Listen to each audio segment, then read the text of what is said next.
What is up, gamers? Back again for Let's Go content. Woohoo! Today we will be going over every single replay we did in the Let's Go Opportunity tournament that I got permission for. That is. So this is gonna take like 2 hours, something. I don't know. It's gonna be a while. But yeah. I'll also give the context as I can go along. We'll see how much I really have to offer. Most of it's going to be gameplay analysis, though. Yeah. Now, I guess for context of the whole tour, I did not plan on joining this tour. I was going to skip, I'd say, doing any Smogon tours in the near future. However, Jimothy Cool did release the Let's Go video. I'm not really a big fan of that video. It's a bit dismissive of the tier, bit of a kicking down sort of take on Let's Go, but it did get more people interested in the tier, so I guess in the end it's a net positive. Just wish the message could have been delivered in a more respectful way. Kicking down tier isn't really, well, I think a good practice, but hey, either way, I've been playing Let's Go for several years at this point. I don't think anyone's going to argue that I'm like at worst top three. I'd say I'm the top player, but I could see someone saying I'm only top two compared to Sablet. I don't know if I'd say anyone's better than us two. I wouldn't really agree with that, but yeah. So I'm one of the favorites to win the tournament, just naturally by that, and not going to spoil anything. Like I said in the tier list, I did win the tournament. So we have analysis for that.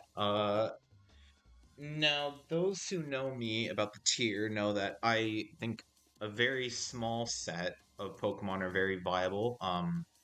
Let's stop misconstruing the number eight. That was my bad for saying eight. But I'd say around 10 Pokemon are actually viable or worth using. I guess more are viable. I just think that outside of those 10, which I guess I'll just quickly list off right here, Mew, Melmetal, Mega Aerodactyl, Dugtrio, Lola, Zapdos, Mega Beedrill, Jolteon, Vaporeon, Mega Blastoise, and Gengar. I wouldn't use any of those Pokemon outside of those 10.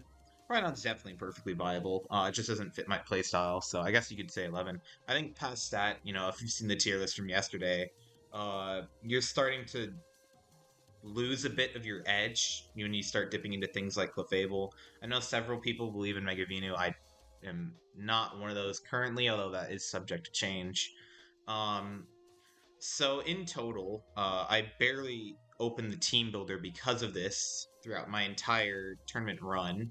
Um, I'll mention when I do, but I'm generally running only 3 teams throughout this entire tournament.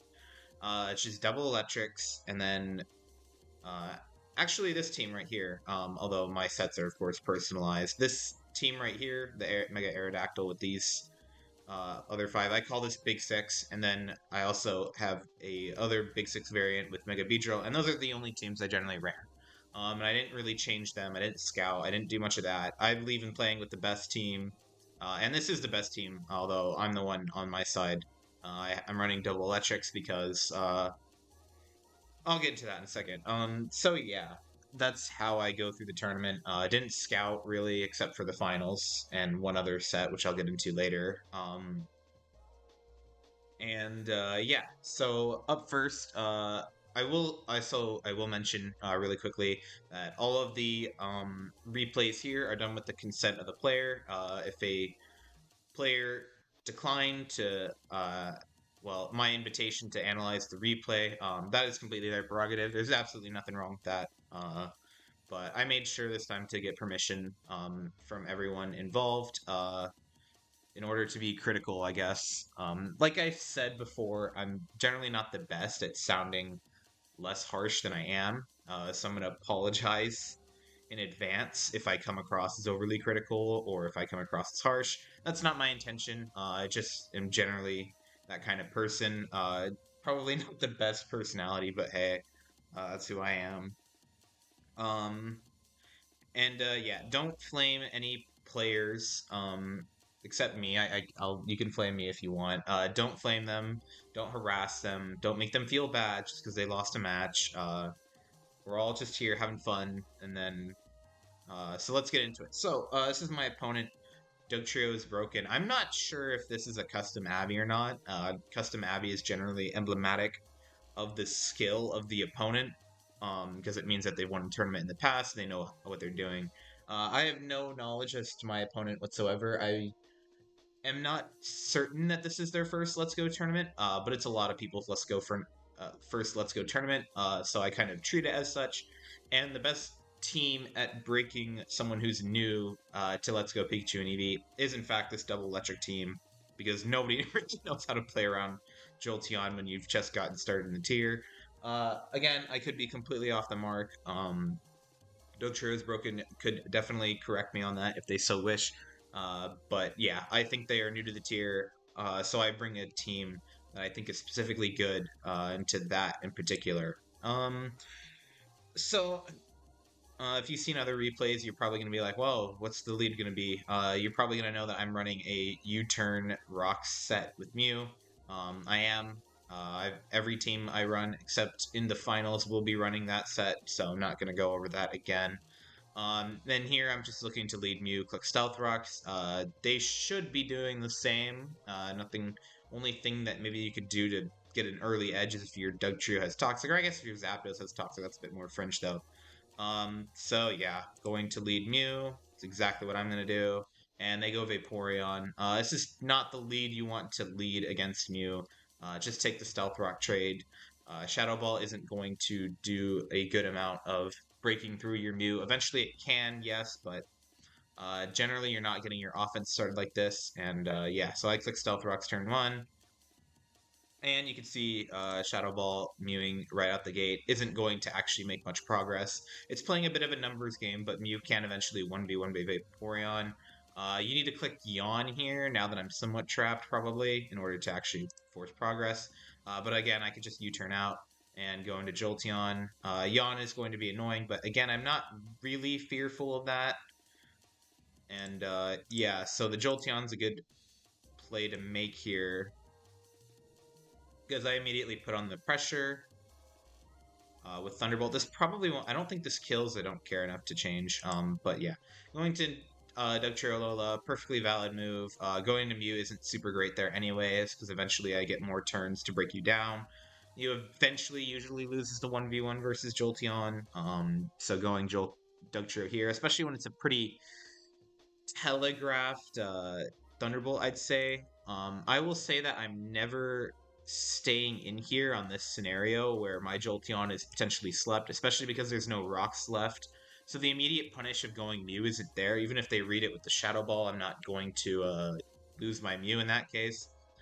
It's only really bad if they get the drop and they have to click Shadow Ball, so I'm just gonna go Mew, because if they keep Yawn spamming, I could just U-turn and eventually I get Chip. And this is especially why, if you're going to use Yawn with Vaporeon, you need to get Rocks up first, because the main goal with your Yawn is that you're going to have to force them to keep switching around and around and around, and they just keep taking chip damage. And yeah, you need Stealth Rocks up if you're ever going to click Yawn with Vaporeon.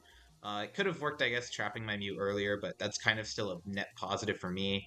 And Jolteon doesn't really mind to move from Vaporeon anyways. So yeah, I'm going to switch out again. They go Dugtrio, and Mew will eventually win this matchup. If not for Toxic. That's annoying, but I've already gotten my rocks up, so my main job, so to speak, is down, and any chip I get on this Dugtrio is kind of massive, because then Jolteon just tears through everything in this team except for the Mega Aerodactyl, which I have 2 other Mons for. So I just elect to Psychic in case there's a sub. There's definitely an argument for Roost being better here, but if they sub again, then my Jolteon will cleanly beat this Dugtrio. They Stealth Rock. I guess I should explain why I don't like Stealth Rock Dugtrio now. It's kind of situations like this, where Dugtrio is just a threatening Pokemon all around, and you don't want to give up free turns on something like a Mew, because now I'm still healthy and now I can still 1v1 Mew. You're not in a super great position. Say I have something like Reflect Drill, Peck Zapdos, it's going to be even easier, because you're giving the free turn to me. I have more turns to pressure your Dugtrio, and Dugtrio's HP is pretty precious because, it's good, but between you substituting all the time and between Zapdos potentially drill pecking you all the time, it's not like it's you're just losing HP on usually a mon that you need to preserve, and especially in a matchup like this, where you're giving me that free turn to now pretty much Jolteon's always going to 1v1 you. It's pretty bad. Now, granted, there's always, now I have to be aware of the fact that Mew can just clean my whole team up, but I have Yawn, I believe, on the Jolteon. I have Toxic on the Dugtrio, so I'm pretty set on that. Um, I know I talked about it yesterday, but the Rest, Calm Mind, Barrier, Mew set, I don't think anybody was thinking about that in this stage of the tier. This is round one. But yeah, not a big fan of Stealth Rocks on Dugtrio. You're kind of just inviting yourself up. Generally, having Stealth Rocks up already and clicking Substitute is going to be dangerous for absolutely everything in the tier already. So using Stealth Rocks on Dugtrio kind of prevents your ability to create pressure like that. And yeah, you're also just giving me a free turn. Granted, the free turn isn't so bad, if you're out against something like Zapdos, but, this thing can't even check, like, Jolteon at all now, or it wouldn't be able to at all had I just, like, if it ever came in on a Shadow Ball, then you just don't have rocks for the rest of the game, and that's just an auto loss. So, anyways, this is a free Psychic for me. I'm very much willing to let Mew go down here because Jolteon's just going to beat this thing and nothing wants to switch into Shadow Ball anyways, but a bit unnecessary. Crit, I think, is no, it's not a range there. It just kills. So I'm incredibly up in this position, and there's really, yeah, I've gotten my Stealth Rocks. I guess technically it looks like it's clean trade. But trust me, when their ground is down and I have Zapdos and Jolteon, it is not a clean trade. In this scenario here, from my opponent, with us both being down, I would probably elect to send in Vaporeon. Because it's the most blanket check and it's the most losable piece on your team. Probably at this point, you could try going for a wall break sweep with Mew, but that's probably not going to work. Here, from my side, I could go a number of things. Zapdos is never going to be bad here, unless they go Aerodactyl. Could go Jolteon, but Aerodactyl's then taking Chip, and now if I ever have Aqua Jet on Blastoise, it's going to be threatening to the whole rest of your team. I would probably, like I said, I'd probably go Vaporeon on this, because I think the most likely answer for me here is going to be Blastoise, because I want to get it Mega'd so that it's taking out Aerodactyl a little bit better later, so I get the bulk to click Surf. It also destroys the Melmetal. It also pressures the Mew a little bit better, although I'd probably just elect to switch out immediately to Jolteon if that were the case. I'm not thrilled about the Melmetal switch. The issue with this from my opponent is, it's not... Melmetal's probably the least important Pokemon on the team, because I have, 2 Electrics to hit it very hard, and the Blastoise. But generally, it also puts the game more in my control because you can't outspeed anything on my team. I guess you can't with Vaporeon anyways, but Vaporeon isn't really doing any job at this point. Ironically, Melmetal's actually going to be a better Dugtrio answer at this stage in the game than Vaporeon is, because Melmetal will actually be able to switch into an Earthquake and then Revenge kill it, whereas Vaporeon won't. So here, yeah, I picked Jolteon because this is the time, I think, unless they go Mega Aerodactyl, that I can just fire off the freest Thunderbolt or Yawn in my life. Nothing really is going to take this thing on except Melmetal, kind of, or Aerodactyl, but I'm also good with just chipping the Melmetal, so I can get damage later. I have Reflect on my Jolteon. They get the crit.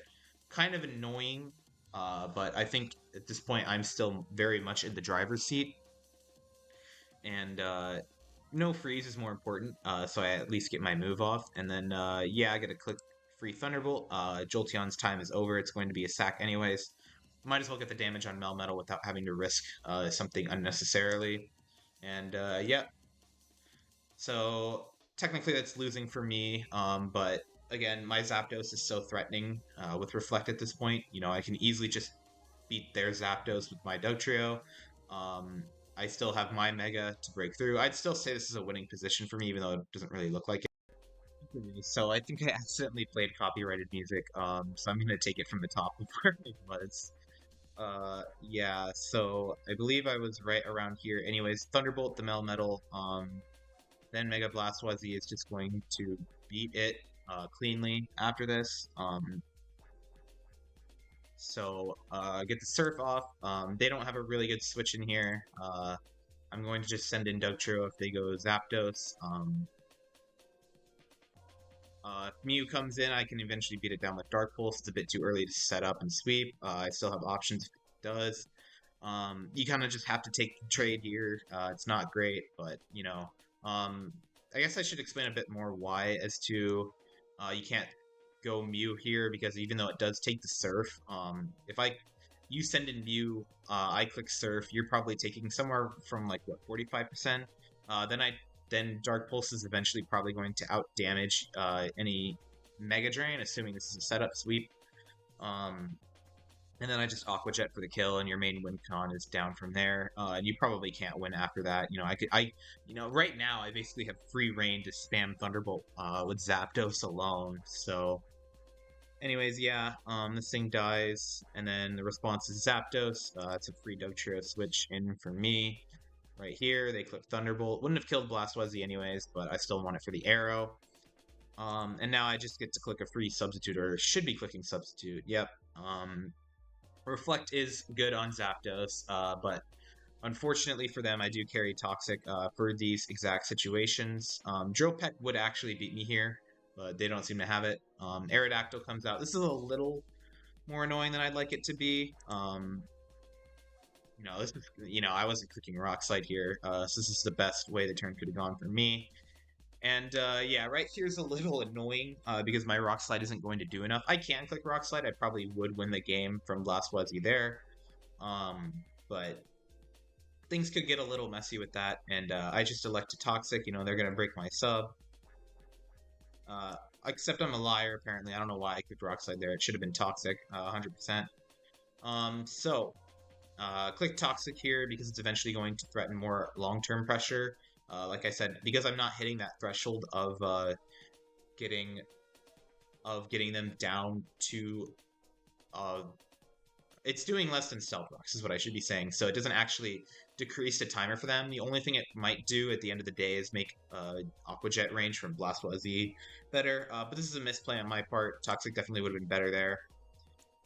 So the only real mon to take the Earthquake at this point, and Blastoise kind of is a bit more useless anyways now. So I'm going to send in that. Rock Slide does more than I'd like it to, but it does do enough. They elect to switch. Probably a good move at the end of the day. I could definitely be clicking... I'm just clicking Surf here most of the time. But Dark Pulse, I believe, is also just fine. Because then I trap it with Aqua Jet.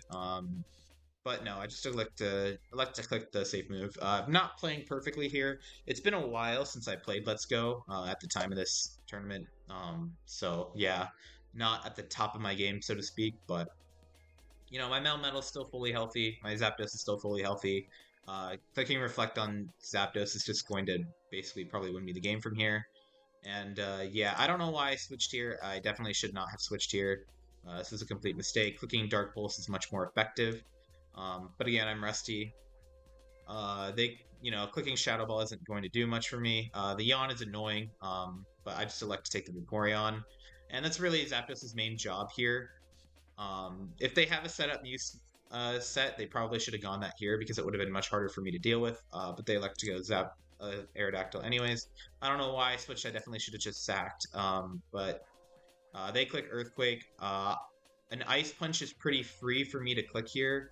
But I just click Double Iron Bash anyways. It's not that big of a deal. I could just go Zapdos. Sack that. Even if it's not a sack, they are going to take too long to defeat it. They go Aerodactyl again, so now Aqua Jet will kill this thing. I don't know why I'm switching around so much. Don't do what I'm doing here. I guess I'm afraid of Roost. It's a stupid thing to be afraid of, and I still have the Aqua Jet anyways. This is generally not the move you want to make. Crit, I think, did matter if it was Jolly, but eh. So Aqua Jet was going to kill this, and yeah, it's just one Mew. I believe a Nasty Plot can win the game from here, but it's very hard to because I'm gonna Dark Pulse. I'm gonna Aqua Jet. I should have Aqua Jetted. It's not. Oh, yeah. Should explain that this is one of the reasons why you should be running a Mega Drain. Because the HP threshold that they got from Mega Drain, if I don't know why I didn't click Aqua Jet. I guess I was afraid of the Psychic Thunderbolt set because I saw that was a sample team. So I guess I was sniping a sample team here. So I wanted to click Dark Pulse instead. They got that, but yeah, if they had been running Mega Drain, they would have probably won the game. But Dugtree, I believe, has to hit at range? Question mark. Um, we don't hit it, but we do live because yeah. And again, this is why you should be running Nasty Plot, Psychic Flamethrower, Mega Drain, Psychic Thunderbolt is not good because of situations exactly like this. Win the game onwards. Hopefully, the next replay will not take, what is it, 23 minutes. Otherwise, I'm going to be here forever. Anyways, next game. Is there more? Actually, is there more of the story here? No, not really. I was rusty. I wasn't playing as well as I should have. So yeah, not every play I make is perfect, even though I did win the tournament. Let's get that very clear right now. It comes up a lot later, especially in the finals. But yeah. Next team. I'm pretty happy looking at this team. There's no Mega Aerodactyl. That's already pretty good, if I'm running Beedrill. And I'm also seeing that everything here is pretty much Beedrill food. So I'm like, wow, this is a really good matchup. Of course, the Alolan Exeggutor is not a real Pokemon in this tier. That I'm especially happy to see that. The dual electrics look kind of annoying, but I still have the Beedrill to revenge kill, and they don't have anything beyond a Melmetal to take on Beedrill. And like I've mentioned in the past, the whole lead dynamic of Let's Go Pikachu and Eevee gets thrown out of whack the second there's a Beedrill on the field. This goes for both of us now. Leading Beedrill is pretty good for me here, in case they decide to lead Mew. But if they lead Beedrill, it's significantly worse, and I don't feel like playing a 50-50 game. So either one's fine. I could lead Melmetal here. Melmetal's certainly a very valid choice, but this is just a mind game, and I don't remember what I led here. But any of Mew, Beedrill, or Melmetal has justification. Leading anything else does not have justification, so they lead Melmetal, I lead Beedrill. I'm pretty happy about this because it means that their main I don't need to do that. Their main check to my Beedrill just gets chip, and that's always worth it. So I'm going to click U-turn. Even this little chip is going to add up later, probably. So I'm going to go Vaporeon because it's my best switch here. I don't think anything else would be super great. Zapdos is pretty threatening to the rest of this team. Jolteon could stop Zapdos, but eh. Could go Mew to get rocks up, although I'm not a huge fan of that play if I were to do it, because I'm going to take more long term. And Mew might be useful for stalling out the Alolan Exeggutor. Even though Alolan Exeggutor is a fake Mon, you still do need to use Brain Cells, so they click Ice Punch, reading a Zapdos, which I guess that's fair. Usually Zapdos is a response. And they unfortunately get the freeze, so that's very sad for me. Surf is so easy to click here, because if Exeggutor ever comes in, I just click Ice Beam. But hey, that's how the game goes. At this point, I'm basically like, well, I don't want to stay in case they get something up that they weren't able to earlier. So I like to get my Stealth Rocks up. Jolteon comes in. I'm pretty annoyed about this. But I believe, depending on the ranges and depending on the sets, that eventually I can Roost Stall it. So that's what I'm going to attempt to do, and I get lucky, do not get hit with a higher roll or whatever that would have been. They click Yawn, so now I have my fully healthy Mew back up. At this point, am going to just have to accept that this is an unfortunate circumstance I see myself in, and I go Vaporeon. Now, if they have Substitute, it's very dangerous here.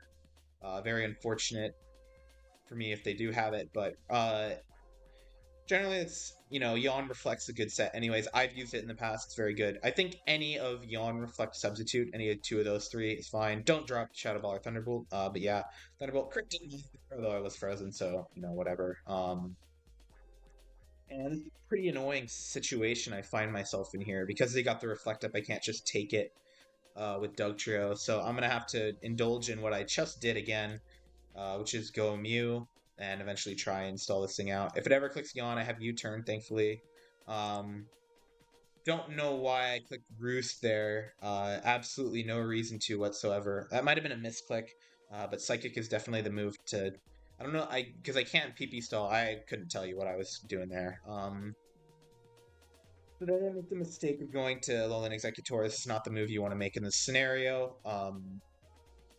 Because just exerting the Shadow Ball pressure gets rid of the Mew for good, and Mew's kind of my only answer for a lot of the threats on their team. But again, they're probably new at the tier, so don't flame them for the play. I guess here you're just anticipating a raw switch from a Alolan Dugtrio. I don't know what's going on here, to be honest. But we are human. Not every play we make is perfect.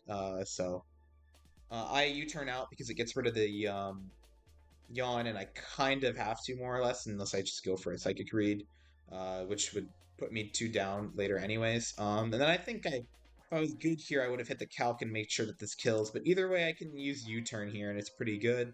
I'll get my Mew back in. Executor can't break through the Mew. That's exactly what I do, but I did crit, thankfully, to make up for some of the bad luck earlier. And now we're actually not even tied. I'm just in straight-up advantage because they're down 1 mana. I have Rocks. And yeah, so fun fact, Mew does actually live a Beedrill hit, especially if you run Bold like I do. But I'm not willing to just take that. So I'm gonna, or I guess I am, rather. They get the crit. I'm very annoyed at this. I should have gone Melmetal, hey. I don't know why I'm not going Melmetal here. Not enough of their team threatens it, and they don't have Stealth Rocks to put up immediate pressure. I'm a bit of a spoon for that one. I guess I was thinking I could just snipe whatever came in. I will say, usually, on Mega Beedrill teams, and most teams in general, that if a Mega Beedrill ever clicks U-turn, and you click Roost, generally the Mew is going to be in the driver's seat more often than not, because again, nothing can really break through the Mew, and they kind of have to read they have to read the situation to make sure you're not doing that. We'll see that again later, because that happens exactly in one of the games later in this. But yeah, unfortunate crit. It happens. But they send in their own Mew, and at this point I'm like, shit, what am I supposed to do?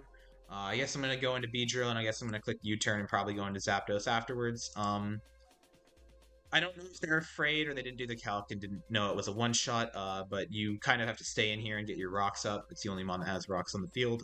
Going into Zapdos is, I think, objectively the worst play here, probably. Outside of, like, doing some weird Toxic or, I don't know, something with Mew. But doing this, Zapdos is the worst Pokemon to go into here because then I just get a free move with Alolan Dugtrio, and that's pretty good for me. Boop. So now I could just substitute. I should be substituting, but I guess I go for the Rock Slide, thinking I need some kind of immediate pressure to win the game. I definitely could have just substituted here. Would have been fine. But even even if I hit the Rock Slide and they Roost, it's not that bad. So now that I've established that I've clicked Rock Slide once, because I never thought that they were actually going into Melmetal. I don't know why I'm not substituting. I couldn't tell you why, but this is now to give a little lesson. This is why you need Stealth Rocks. Because now my Zapdos is just going to be so much more able to check your Melmetal at this point. And it's pretty bad if I chip this Melmetal, because then you don't have a rock-solid answer to Beedrill for the rest of the game. The only thing you have left is your Beedrill that's chipped, and I have my Melmetal.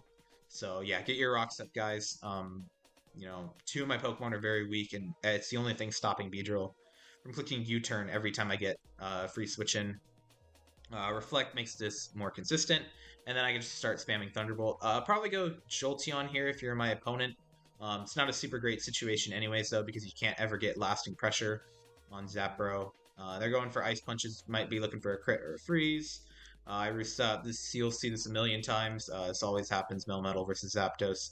They predict right, but it's still a net positive for me, although I am losing Reflect turns. Eventually, I just keep roosting. I keep getting myself to a more favorable position. I Thunderbolt here. They do correctly predict. But at this point, I'm actually willing, as long as Dugtrio takes the kill on this Jolteon, to let it go down. Because then Mega Beedrill is just going to wreck the rest of their team. They click Yawn. I go Zapdos because I still need Doug Trio. Like if they click substitute, or actually if they just click reflect, that's pretty bad for me. Zapdos isn't doing too much now that the Melmetal's chipped anyways, so I'm good to just sack it. They don't have any other move, and I reflect this up. I'm pretty sure this is not a Modest Jolt, and this is why you need to run Modest Jolt, is eventually your T-Bolts will outdamage the healing to the point where they won't... How do I explain this? They won't get enough from the Roost long term to be able to hit your Jolteon back. Because eventually I will win this 1v1. It'll take forever, but I will win it. Clicking Yawn doesn't do much for you here. I don't know why the fuck I did this. It's a very stupid move. I guess I was predicting a Yawn because they saw I was going to play passively. Works out. Don't do this, though. I don't know what nature this Jolteon is. Maybe I'm just wrong. Maybe they've been low rolling. I can't care enough to calc it. Because we have a million games to go through. But they keep kicking Yawn, and it's kind of working out, but also kind of not. And this is why you need Stealth Rocks down. If they had gotten Stealth Rocks down any time earlier, say they had stayed in on that Beedrill, I might have lost the game, but that's not what happened. And yeah, they click Shadow Ball. It's kind of the best Jolteon could do at that point. And yeah, not much my opponent can do. I can pretty much just sack from here. I don't really want to take the drill run on Melmetal because I can always switch. But going B-Drill, I don't know what I'm doing here. I guess I'm just taking the 50-50 to lose the game. I'm insane. Don't do this. This is not my best play. It's been a while since I played the tier from this scenario. But still, I am in a decent enough position. Zapdos can kind of just win the rest of the game. Double Iron Bash does not get the kill here, but Dugtrio wins. Substituting up on Dugtrio wins me here. Why did I not do this? Simple. Why did I not go... Where is it? Yeah. Why did I not go Dugtrio here? Because I lose the game if I go Dugtrio here and they U-turn. They get whatever in for free. Clicking double Iron Bash is generally just going to be much better for me here. They go into Melmetal, which does work, but I don't know why. I guess I was also predicting a Roost. So I click Earthquake there. It would have killed the Beedrill anyways, and it gets this Melmetal if I thought they were doing anything wild. So I guess it works out in the end of the day. Mew comes out, but Zapdos more or less is going to beat this, except I deem that Toxic is necessary for the rest of the game. So yeah, substitute, and yeah, you definitely have to Psychic here, or click whatever attack you have. If you don't have an attack, that's throwing. If you're running like Wisp, U-turn, that's not a set. Don't do that.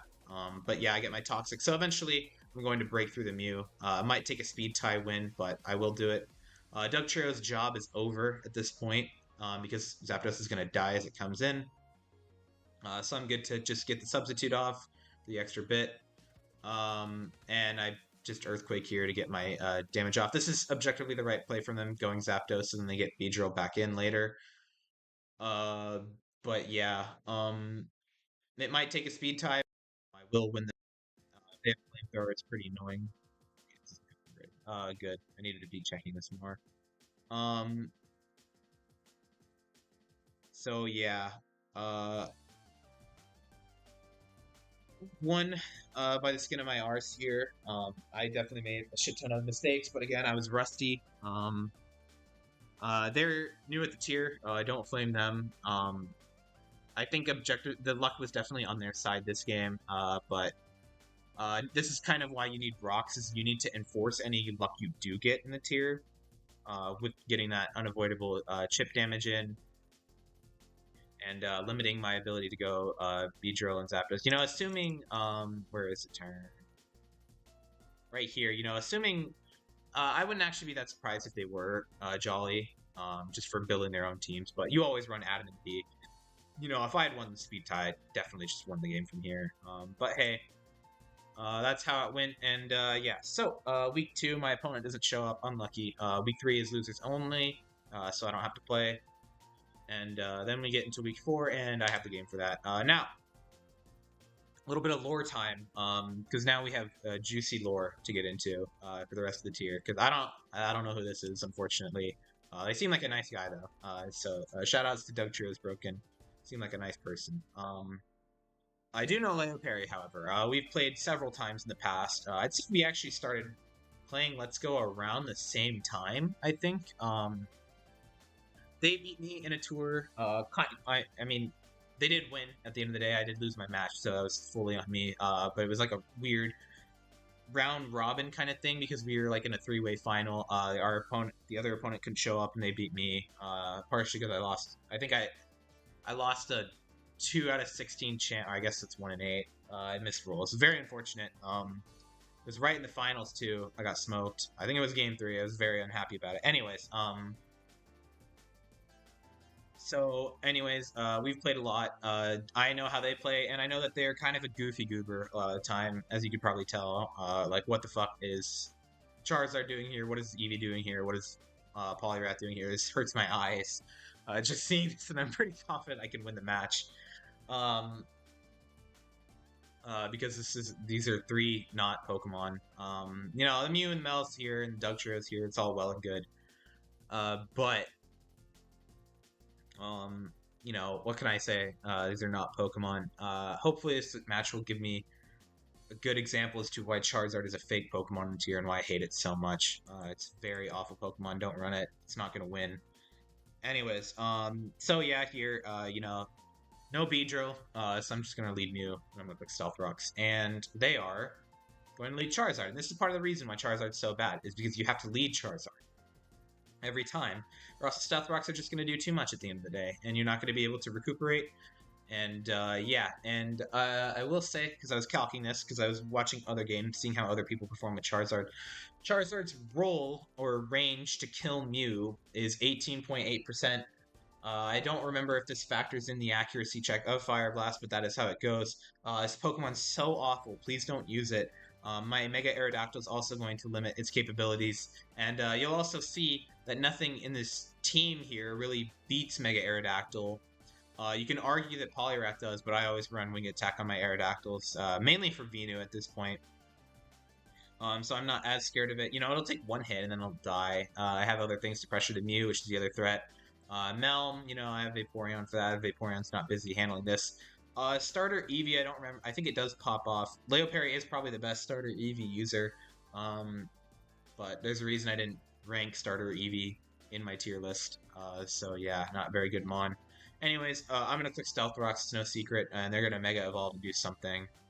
Because they pretty much has to. Now, Fire Blast, they get the crit, which pisses me off. It's more likely to miss and get the crit, but whatever. It's still a fake Mon, so I'm not scared of it. I go Vaporeon here. There's more to love with YouTube Music Premium. Listen to ad-free songs and My bad. They get the right turn. As actually, this is just exactly the right move to click here. Don't sack the Mew because I want it for the Poliwrath later. And because it can still get pressure off. If they have their Mew clicking Stealth Rocks, I'm still good to get my HP later. It's just annoying. But I can still click Surf here. Surf is a good move, trademark. Or I can click Yawn, make your Charizard really invalid. This is part of the reason Charizard's not very good, because even if your opponent ever has a water type, I guess with Starmie it's fine, although Starmie outspeeds you and has a bit more control. Although you're not going to 2 HKO Starmie. But again, you're also playing with the limitation of having to lead. If I have Blastoise, I just lead Blastoise, and there's no punish my opponent has for that. I guess leading starter Eevee and clicking Sappy Seed seems cap. Anyways, yeah. Now your Charizard has to switch out. Now it's going to take 25% on the incoming, and then I believe it's a range for Dugtrio at that point, although I'm not positive. And then it's also Aerodactyl. It's just going to take it out with Rock Slide in that scenario. So yeah. They can switch, but I'm also free to click Yawn here too, if I was smart, which I'm not. Unlucky. But I also know that they're going to switch and that it's my best opportunity to get Mew back in the field. They elect not to switch. This is not a good trade. Just going to say this right now. Trading your Charizard or trading your Mega Evolution for 1 Mon and about 2 Mons, because this Vaporeon's pretty invalid for the rest of the battle. While not having Stealth Rocks is not a good trade. It might be working out for them technically here if they play the rest of the game perfectly, but hey. Now, so they go Poliwrath here. I have no reason not to click Earthquake here. Earthquake's just a good move. It's going to hit the Melmetal, it's going to hit the Dugtrio. Rock Slide doesn't do any more damage, or at least any meaningful damage. If I snipe the Mew coming in, it's not really going to do anything. So Earthquake is the easy move to click here. And yeah, their Charizard's still down. I don't believe a wing attack kills from here. Although if I was smart, I would have hit the damage calculator to check. They go Melmetal anyways, and yeah, I click Wing Attack. I think this is the only time in the entire tournament I click Wing Attack. Melmetals take that, but your Poliwrath is chipped now, so one of your Mons is asleep, one of your slow Mons is chipped, and any damage on Melmetal is good, to be honest, so I'm actually pretty happy with this. They don't have rocks, so pressuring Zapdos isn't really going to work as well here. They click the Ice Punch, they don't get the freeze. Every time I see an Ice Punch get clicked on Melmetal, on Zapdos, I have a mini heart attack. I can click Reflect here for free. And so, yeah, they click Stealth Rocks. Why is this not a set? We'll explain why in a minute. You have no Toxic to pressure my Zapdos, and because I'm running a good set, which I elect not to show off, I don't know why. I guess Vaporeon's pretty useless here anyways. I don't know why they're going into Eevee here. I guess technically it is optimal, hey, to get your Charizard back up. But again, I'm not scared of Charizard because I have Aerodactyl. Clicking Sparkly Swirl isn't going to do much for you. This is a free Surf for me, bam. And then, yeah, Eevee does outspeed, Eevee does get it, but there's really no good response at this stage for me sending in Aerodactyl anyways. But I elect to send in Alolan Dugtrio because I think the chip might be a bit too much for Aerodactyl at the end of the day. Which might be true, or I might be trying to hit a Mew, save a Mew later. Either way, they don't have a clean revenge kill on this that isn't Dugtrio winning a speed tie. So I Earthquake. And then they go Poliwrath. I'm going to go Zapdos here because there's no real punish for it. They can click Toxic, which they probably should. They don't. Waterfall is annoying, but again, it's not doing that much. Only way this is going to break through me is Toxic or Ice Punch, which is a range. This is not... They should be running Toxic on their Poliwrath because it's the only way to get Mew down later. All these other moves, Waterfall, Ice Punch. I think this usually runs some kind of Fighting Stab. It's like Seismic Toss, or I think Superpower is the only other one, so maybe not. But yeah, I get my Roost off. There's no way to really stop me from just roosting all over the place. And so then Dugtrio Alola comes in. I get a Reflect Up because it's going to be better. So now this thing doesn't really threaten me too much unless it just decides to flinch crazy me. Which it's starting to do, and it's starting to worry me. But eventually, odds are in your favor for Zapdos to win, more or less. And Rockslide can miss. Hey, so now I'm up at full. I believe here what I should be doing is I should be clicking Roost just in case. Because otherwise I'm going to lose to Reflect not staying up the next turn. But I flinch anyways. I'm never lucky. Rock Slide comes out again. I get the attack off, thankfully, and I hate messy situations like this. But eventually they can work out, and they are eventually going to run out of PP too, so that's nice, hey. So now Big Zard's in. This is very annoying for my current team. I either have to sack or I have to go Raw Arrow, which I don't like. But I elect to just Drill Peck because now I know that Arrow is just going to beat this. And you'll see, all I really need left to win the game is I need to get one hit off on Melmetal. And it's pretty impossible to switch into Dugtrio at this point. This could be said for a lot of teams, but it's especially bad when your Mega gets threatened out by Dugtrio, and you can't OHKO it back like Venusaur and Blastoise can.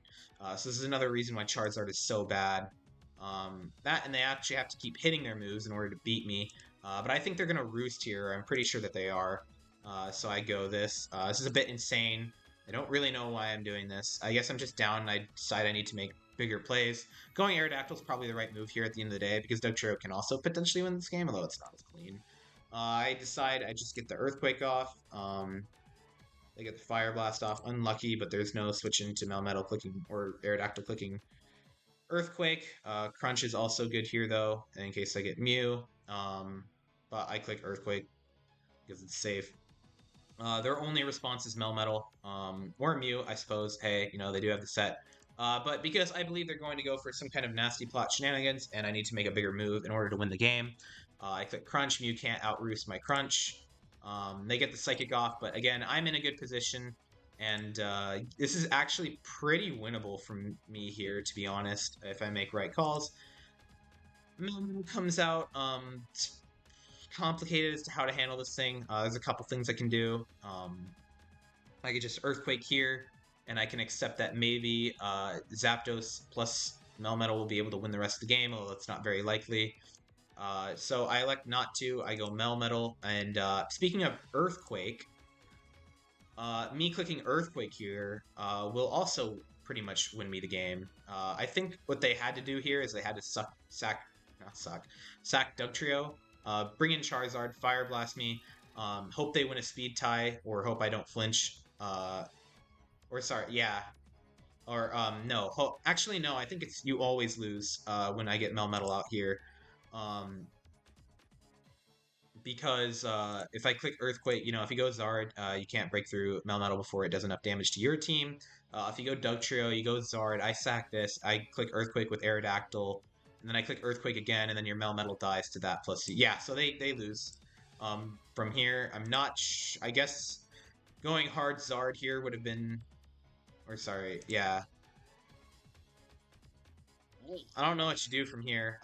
Basically, not killing me with Mew in any shape or form is kind of what loses you the game. It's hard to pinpoint what exact point they lose the game. Probably here, question mark. Um,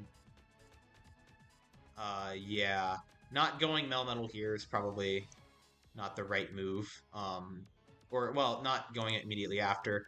But yeah, again, this is why Zard is a fake Pokemon. Don't use it. I don't need to show you what happens from here. Or where, yeah. So I Earthquake them. I believe they win against me. Question, no. They Thunder Wave. That could also, I guess, have won the game. So this goes on a little bit longer. I think I elected Thunderbolt or Drill. I should have Drill Pet. Nah, actually, that's fine. This might have been a speed tie. It probably was. But I win it. I'm the Let's Go after all. And, like, hey, Aerodactyl's probably winning from this position anyways, so... Dugtrio, you basically have to go this here. They missed a Rock Slide, lol. So I Drill Peck. Doesn't really matter at the end of the day. They have Sucker Punch. This is really not a set. Sucker Punch, Stealth Rock. I don't know, if you're running not a Alolan Dugtrio set, you might as well try to surprise your opponent with Sucker Punch, hey. Stealth Rock or Substitute Tox. It's just so much better, though. It's objectively better to go Melmetal here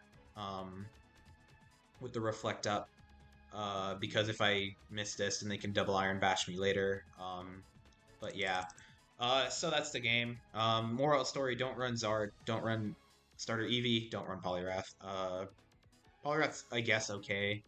If Aerodactyl's not running Wing Attack. Which it's not too unreasonable to think Aerodactyl isn't running Wing Attack from here, but, whatever. Okay, so, I'll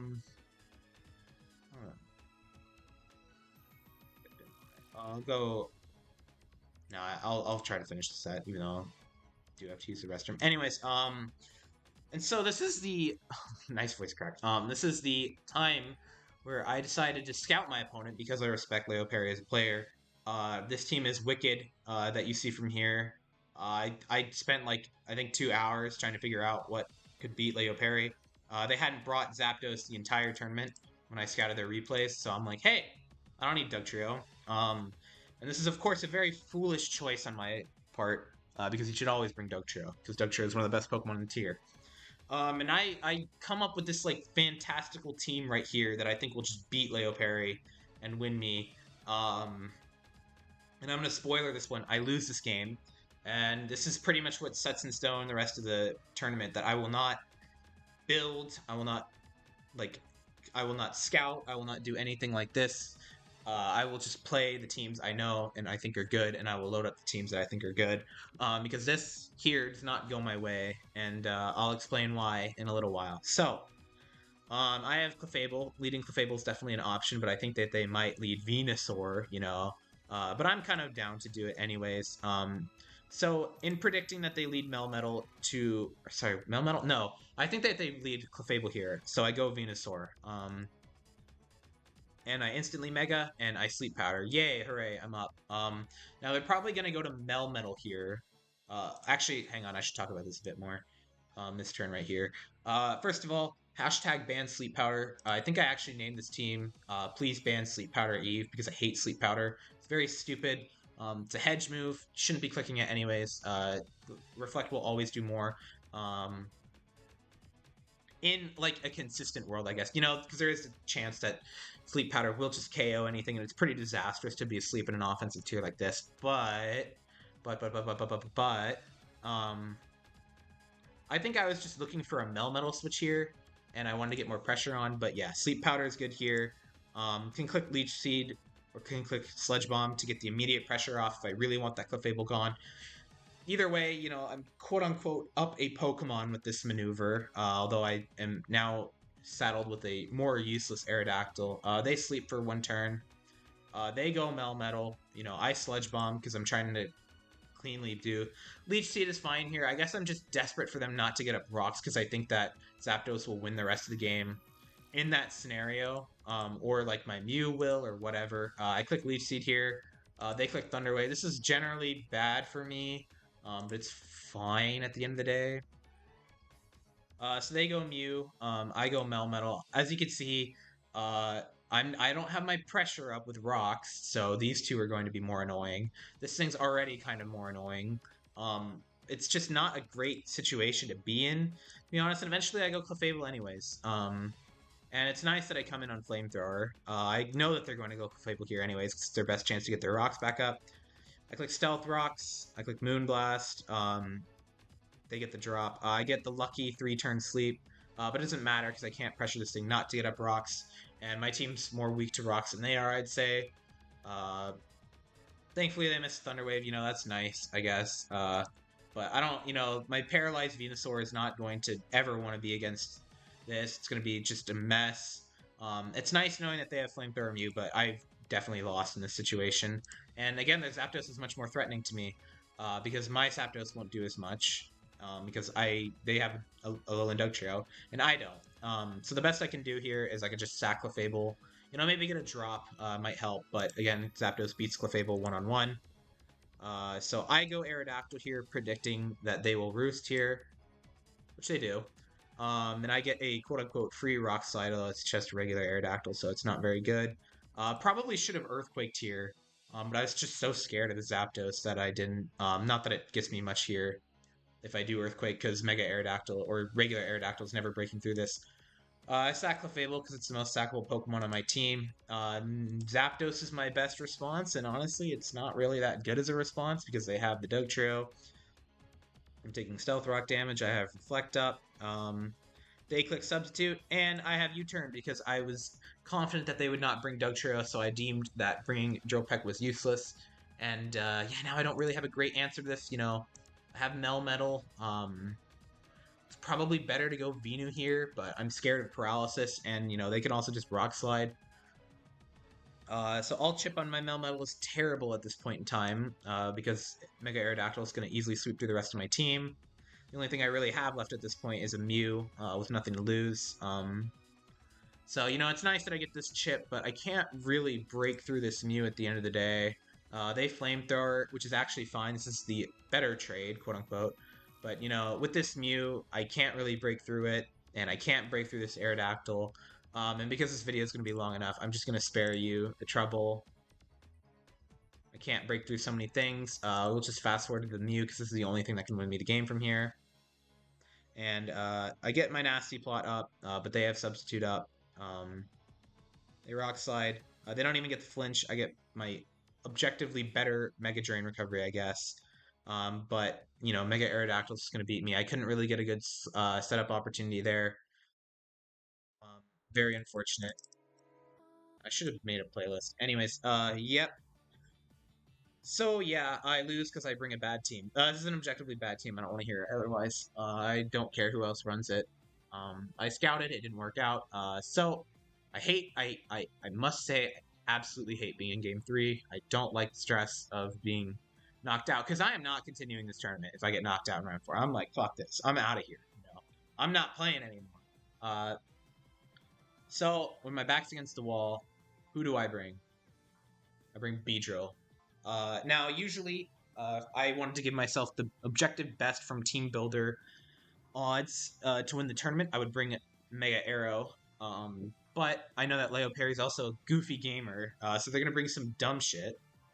And sorry, Leo Perry, but you do bring some dumb shit here. This would have been terrible, even if I had run Arrow. I don't know what you're trying to snipe here from me. I think you know that I'm pretty rigid in my teams here. I don't mean to come across as overly harsh, but I don't think many people are going to argue this is a pretty bad team. Now, granted, I should probably disclaim, if you want to have fun, you want to have fun. That's on you. It's your prerogative. There's absolutely nothing wrong with trying to have fun. We're trying to push something. We're trying to innovate. That said, there's a reason this ain't on any sample teams. There's a reason Dragonite fell to UU, and there's a reason why most of us are rating Muck pretty low on the viability. I would like to highlight the fact that there is absolutely no Mega Beedrill answer here besides Melmetal, which isn't that uncommon, to be fair. But having Mega Venu makes it even worse. So this thing's going to run through the team. Yeah. So who do we lead here? I can lead Mega Beedrill very well because nothing on their team outspeeds it, and it's a free U-turn. Even if I get it on Melmetal, I'd say that's pretty good. So I don't do that. I don't know why I don't do that. But it's what I do. They have Mew. We trade the Stealth Rocks. I'm probably just trying to play overly safe at this point in the game. Uh, you know, trying to not take a double Iron Bash right from the get go. And I know I can always get Mega Beedrill back in.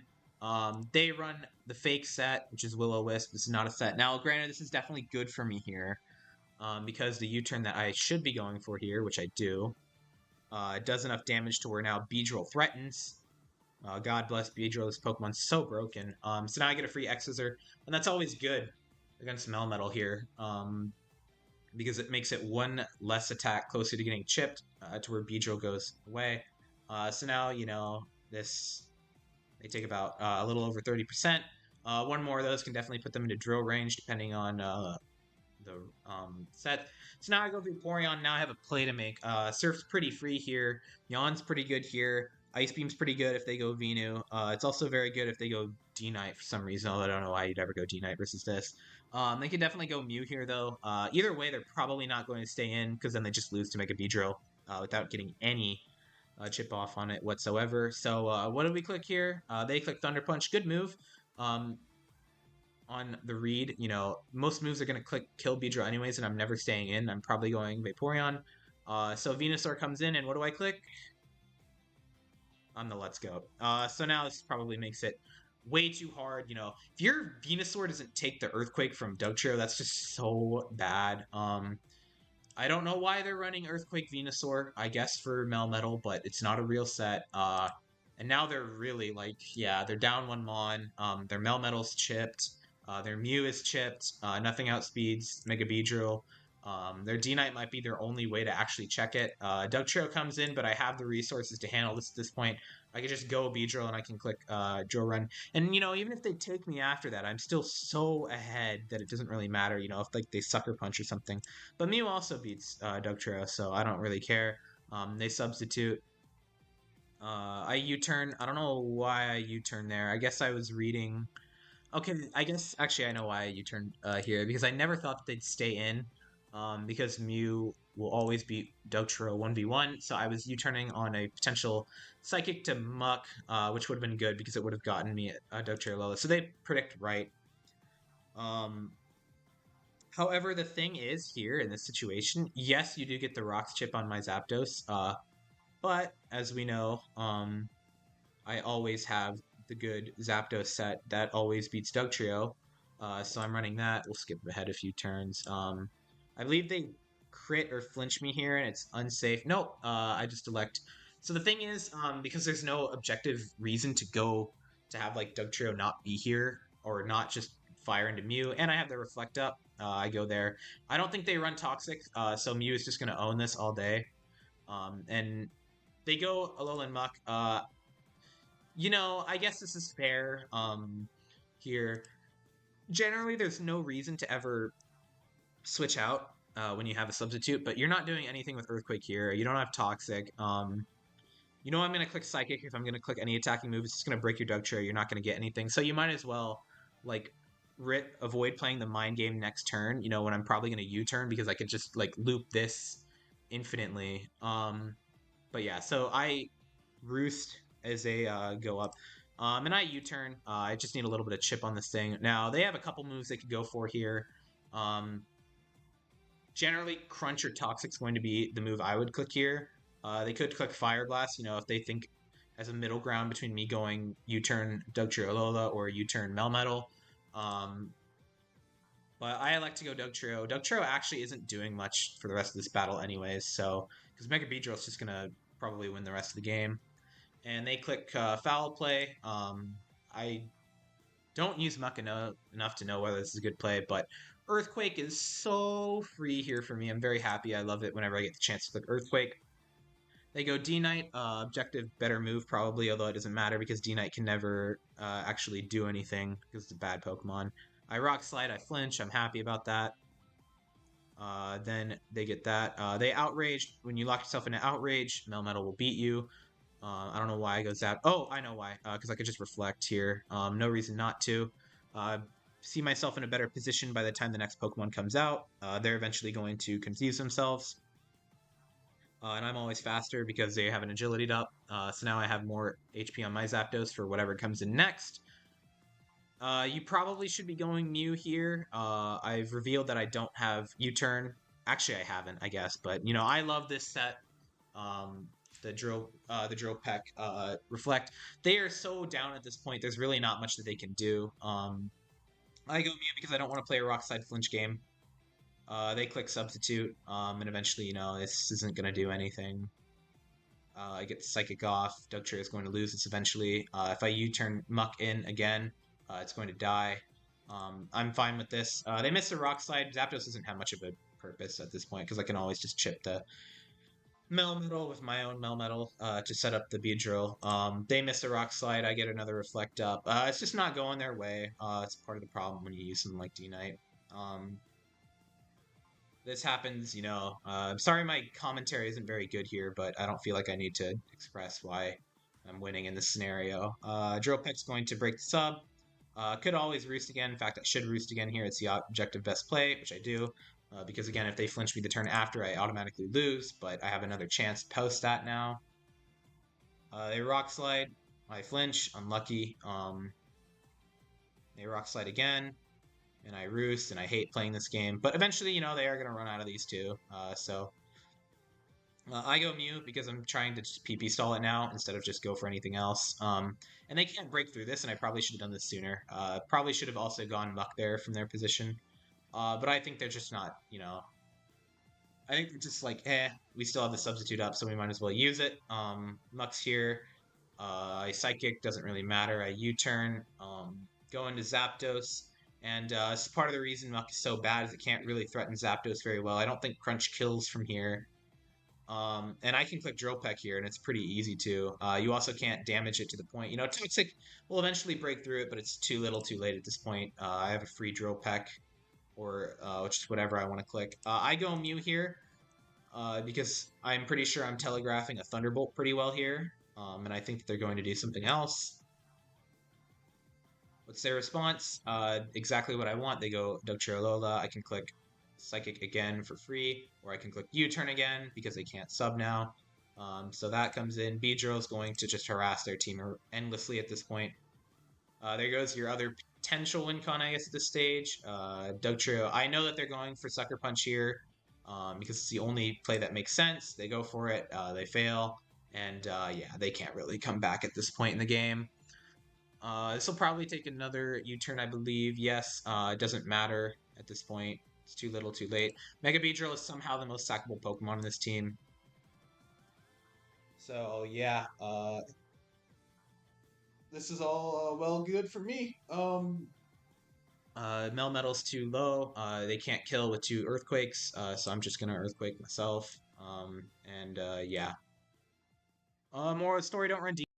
Um, I'm definitely probably in the winners or in the driver's position, but yeah, their team's very, very slow. They don't have Pokemon faster than Dugtrio. It's generally not great. Starmie would also do a very good job at going through this team if it had Ice Team, which this isn't always the case, but yeah, it's a pretty decisive win for me. I definitely made right calls. I don't know if any luck really came into play. I don't feel like there was any tremendous amount of luck. But again, other than the Will-O-Wisp miss on Mew, which probably didn't matter that much because I barely used my own Mew the entire game. Well, actually, that's not true. It would have made Dugtrio easier to handle, and they might have gotten Rock Slide flinches. But yeah, I'm gonna take another short break as I go to the bathroom. So I will. Okay. So thus far, we've been having a good time for this tournament. But it's time for everything to slow a bit down. Because we even though this is only week 4, the rest of the tournament goes into the way that actually we're analyzing straight into the finals. So week 5 I think was another losers round. So I get a pass for that. Week 6 my opponent asked me not to show the replay. So we are going to respect their wishes. Again, nothing wrong with that. Week 7 is another losers round, I believe. And then week 8 is the last video, or the last replay video. I think it was called "Why You Should Use Real Sets," something like that, or on Real Pokemon. That was week 8. So then we go into the glorious week 9. And I only have one opponent for the rest of the tournament. It is top 2 player Sablett. Whether you believe Sablett or I is better is up to you. I think either is completely valid belief, because Sablett's a pretty damn good player. But yeah, this is it. This is the last opponent I'll be facing for the rest of the tournament. Because now we are in what, semi? No, this is winners finals. My bad. Yeah, not much time passes to where now we're straight in winners finals, and so this is what you came here for, right? Mainly these battles, because the last people who were in the tournament, the ones in the losers bracket, they don't manage to beat us or beat Sablett long term. So we do eventually, or so, I guess I'm spoiling it. But yes, Sablett does lose this set versus me. And obviously, as we know, I win the tournament. So yeah. So Sablett is the player I would be preparing if I were preparing against anyone. However, like this game went to show, I don't really want to prepare anymore. Because I tried preparing for this and it didn't work. So, what's my thought process here? My thought process is I am only going to use the best team versus my biggest competition, because I respect Sablett greatly as a player, and I know that if anyone's going to knock me out of this tournament, it's going to be them. So I elect to only bring the best team, and I am so strong on that belief. I'm so engaged to the idea that I should only bring one team, that I bring it to every single game this set. This is the exact same team. Nothing has changed in between sets. I only use this one team. Is this a good idea? No, probably not at the end of the day. But it's what I believe in the most. I believe in Aerodactyl more than I believe in any other Pokemon. Aerodactyl is my champion, my Blue Kaizo champion, my Crystal Kaizo Plus champion, my Rock Slider, my Flincher. I believe in this Pokemon more than any other Mega in the tier. So I'm going to use this guy, and I'm going to use him for these next few games, however long it takes. Now, I know Sablett's going to bring other stuff, and that's part of the reason I'm bringing Mega Arrow, is because even if I wanted to snipe them with something like a Beedrill, thinking that they were going to run Mega Venu, at the end of the day, I'm more comfortable using Mega Aerodactyl. So that's what I like to do. And against this team, it's so they don't have a ground type, so that's good news for my Zapdos. But they do have my Aerodactyl more on lock, with a potential double Mega or a Speed tie if they so choose. Jolteon's always going to be threatening. I'm not sure how I feel about this team ultimately. This is probably a very good team. If you replace the Blastoise with Vaporeon and you go all in on Aerodactyl, because regular Blastoise just does not perform. It's nowhere near as good. I don't know what you'd explicitly want a different Mega for in each situation. I don't think the checks really overlap very well. Like, say, I guess if I bring Mega Aerodactyl, you will Mega the Blastoise, and then I can't believe I said Blastoise. And then if I bring Mega Beedrill, you will Mega the Aerodactyl. If I bring Mega Vino, I guess that gives you control with the Aerodactyl, although I think your Vino match, it's kind of not great if I bring Mega Vino. But I'm not bringing Mega Vino because I don't believe in it. And yeah, because there were 2 rounds prior that I played in, there is time to scout, and I don't believe I brought Mega Vino any time except for this game. So yeah. So that's pretty much the context, I'd say. Sablet's probably scouted me a decent amount for this game. I haven't scouted them whatsoever, or at least in any realistic scenario, because I'm only bringing Aerodactyl, and I'm only bringing this team because I like this team, and I believe it's going to do well. And we'll see if it does well. So, leads, Mew, pretty much unquestionable, unless they have a taunt Aerodactyl, which I don't think they do. We are just going to do this. Now, we both click Stealth Rocks. They click Toxic. Now, this is the most annoying thing. Toxic Mew is very bad. I know Stable uses this, but I wasn't investing in a specific counter at this moment. We'll get into that a bit later. But very annoying for these types of teams is for Mew to just click Toxic, because you'll see I don't have an easy way to break through Mew, and that's really the only way you'll beat a Toxic Mew is yeah, because otherwise it's just going to stay here. There's really no deterrence from you just like clicking this over and over and over and over again. So it's a pretty bad matchup, I'd say. I'm already losing. However, I do have the slower Mew. I do get the U-turn, and I get to choose. And my thought process at this point is I'm going Vaporeon because Yawn is the only way long term that I am going to actually threaten this Mew out, and maybe I can deal with it later with like 2 Earthquakes from Dugtrio. They thankfully missed a Toxic. I would have been disastrous if they did hit it. But I clicked Shadow Ball. Couldn't really tell you why. Maybe I thought they were going to go into like Jolteon, although Yawn would have been good there. I think I'm just trying to trap this Mew to the point where I can revenge kill it later. Yawn is probably ultimately better there, but thankfully with the dead turn it doesn't matter too much. So I get the Yawn. And they probably don't want to stay in here because this mon is so threatening for the rest of my team. But switching is also kind of awkward. But Jolteon's still like a good enough switch, you know. There's a couple things I could do in this scenario. Uh, there's I could just play safe and not ever want my Mew to ever take ever take my Vaporeon, ever take a Toxic. But I'm kind of That's eventually what I do decide. And Surf might have been better at the end of the day, but I also thought they might just go Blastoise, and then it just, I basically do nothing. Although it does chip for Arrow later.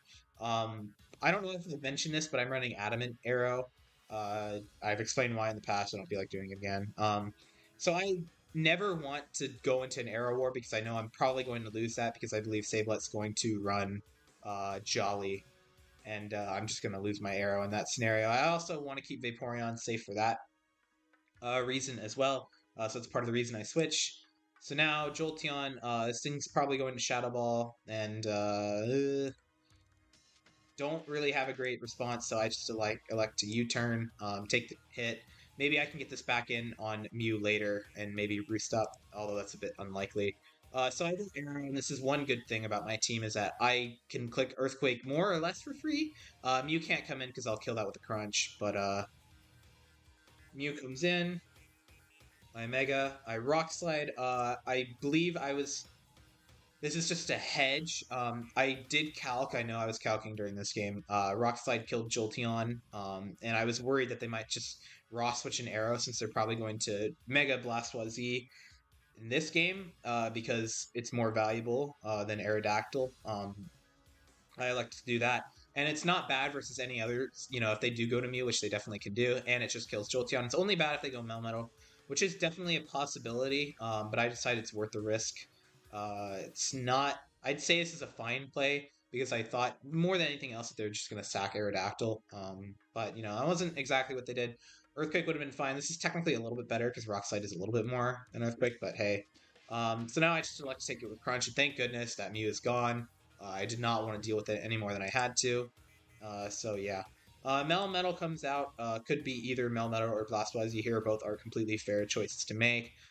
There's really not much of an option for me to do here other than just switch out. I elect to sack the Mew because I believe that either Zapdos or Vaporeon will be more useful long term. But they go Jolteon. Doesn't really matter at the end of the day, I'd say.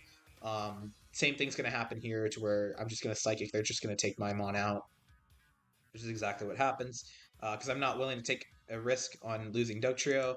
And I get a free Earthquake or Rock Slide, whichever I so choose again, except they go Arrow and I click Earthquake. So they actually get it right this time.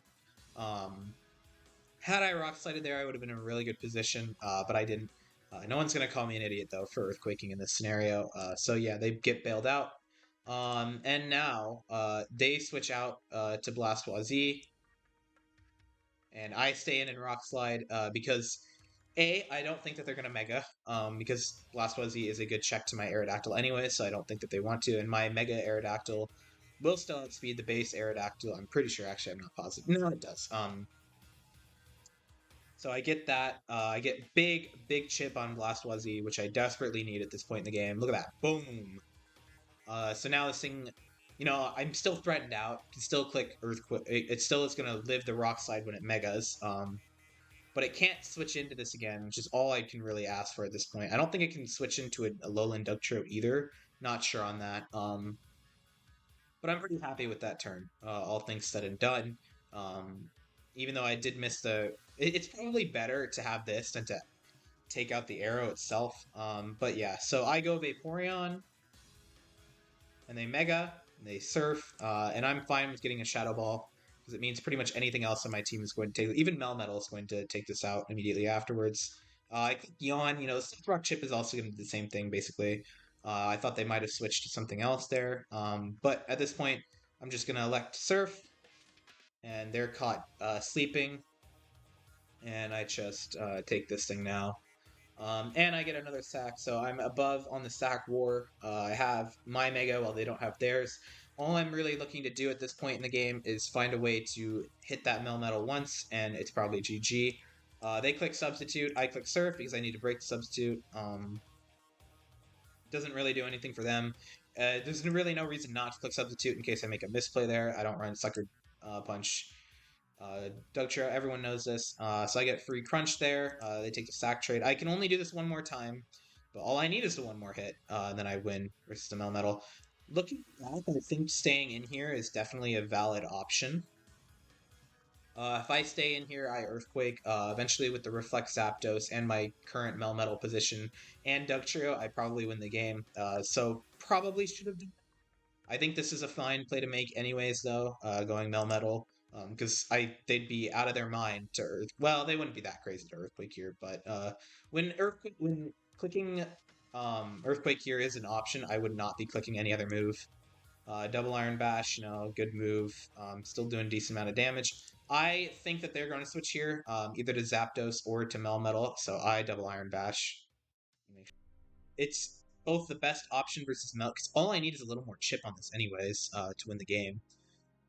So I'm willing to get that if that's just through two Double Iron Bashes. It also easily will deal with the Aerodactyl. It won't deal with the Zapdos, but it'll do enough chip damage to Zapdos to where Dugtrio can come in a little bit more safely. Me substituting on Dugtrio is probably a lost game for them there, and they can't really afford not to. It's messy. So this is good. If they stayed in with Melmetal, they Earthquake, and then they won the speed tie the next turn. That would have been bad for me. I haven't mentioned this, but they're also running low on time. I'm generally a fast player. I make my moves very decisively and very quickly. They're just completely at the end of their time at this point. Um, so that also might be influencing their decision making. They go Zapdos. There's only one move from me here, and it's apparently to sack Melmetal. I don't know why I did that. I get the crit. You could say it mattered, you could say it didn't. I don't really know if it really matters at all at this point. They lose. Um, they could reflect everything, but I still have my completely healthy Alolan Dugtrio and my Aerodactyl. So, yep, GG. Server resets, so we take a small recess, and then we go into the next game. Again, I'm not changing teams, but they are. This is the second game. No, this is the second game. I remember. So I'm not changing my teams. They are. Now they are running a bit more of a tried and true team. This is a very solid comp. It's basically my comp with replacing the two Pokemon that can be replaced, which is replacing the Dugtrio for Rhydon, which is completely fair. And it's also them replacing the Starmie or instead of Vaporeon, which if you believe Vaporeon is worse than Starmie, which I don't. I think it's a silly opinion. Starmie is much worse. But they don't think so, and they use Starmie. They like Starmie a lot. I'm not particularly preparing for Starmie, although I'm not really preparing for anything with this team because this is just the catch-all beat six team. And yeah, what am I gonna lead here? Gee, who could guess?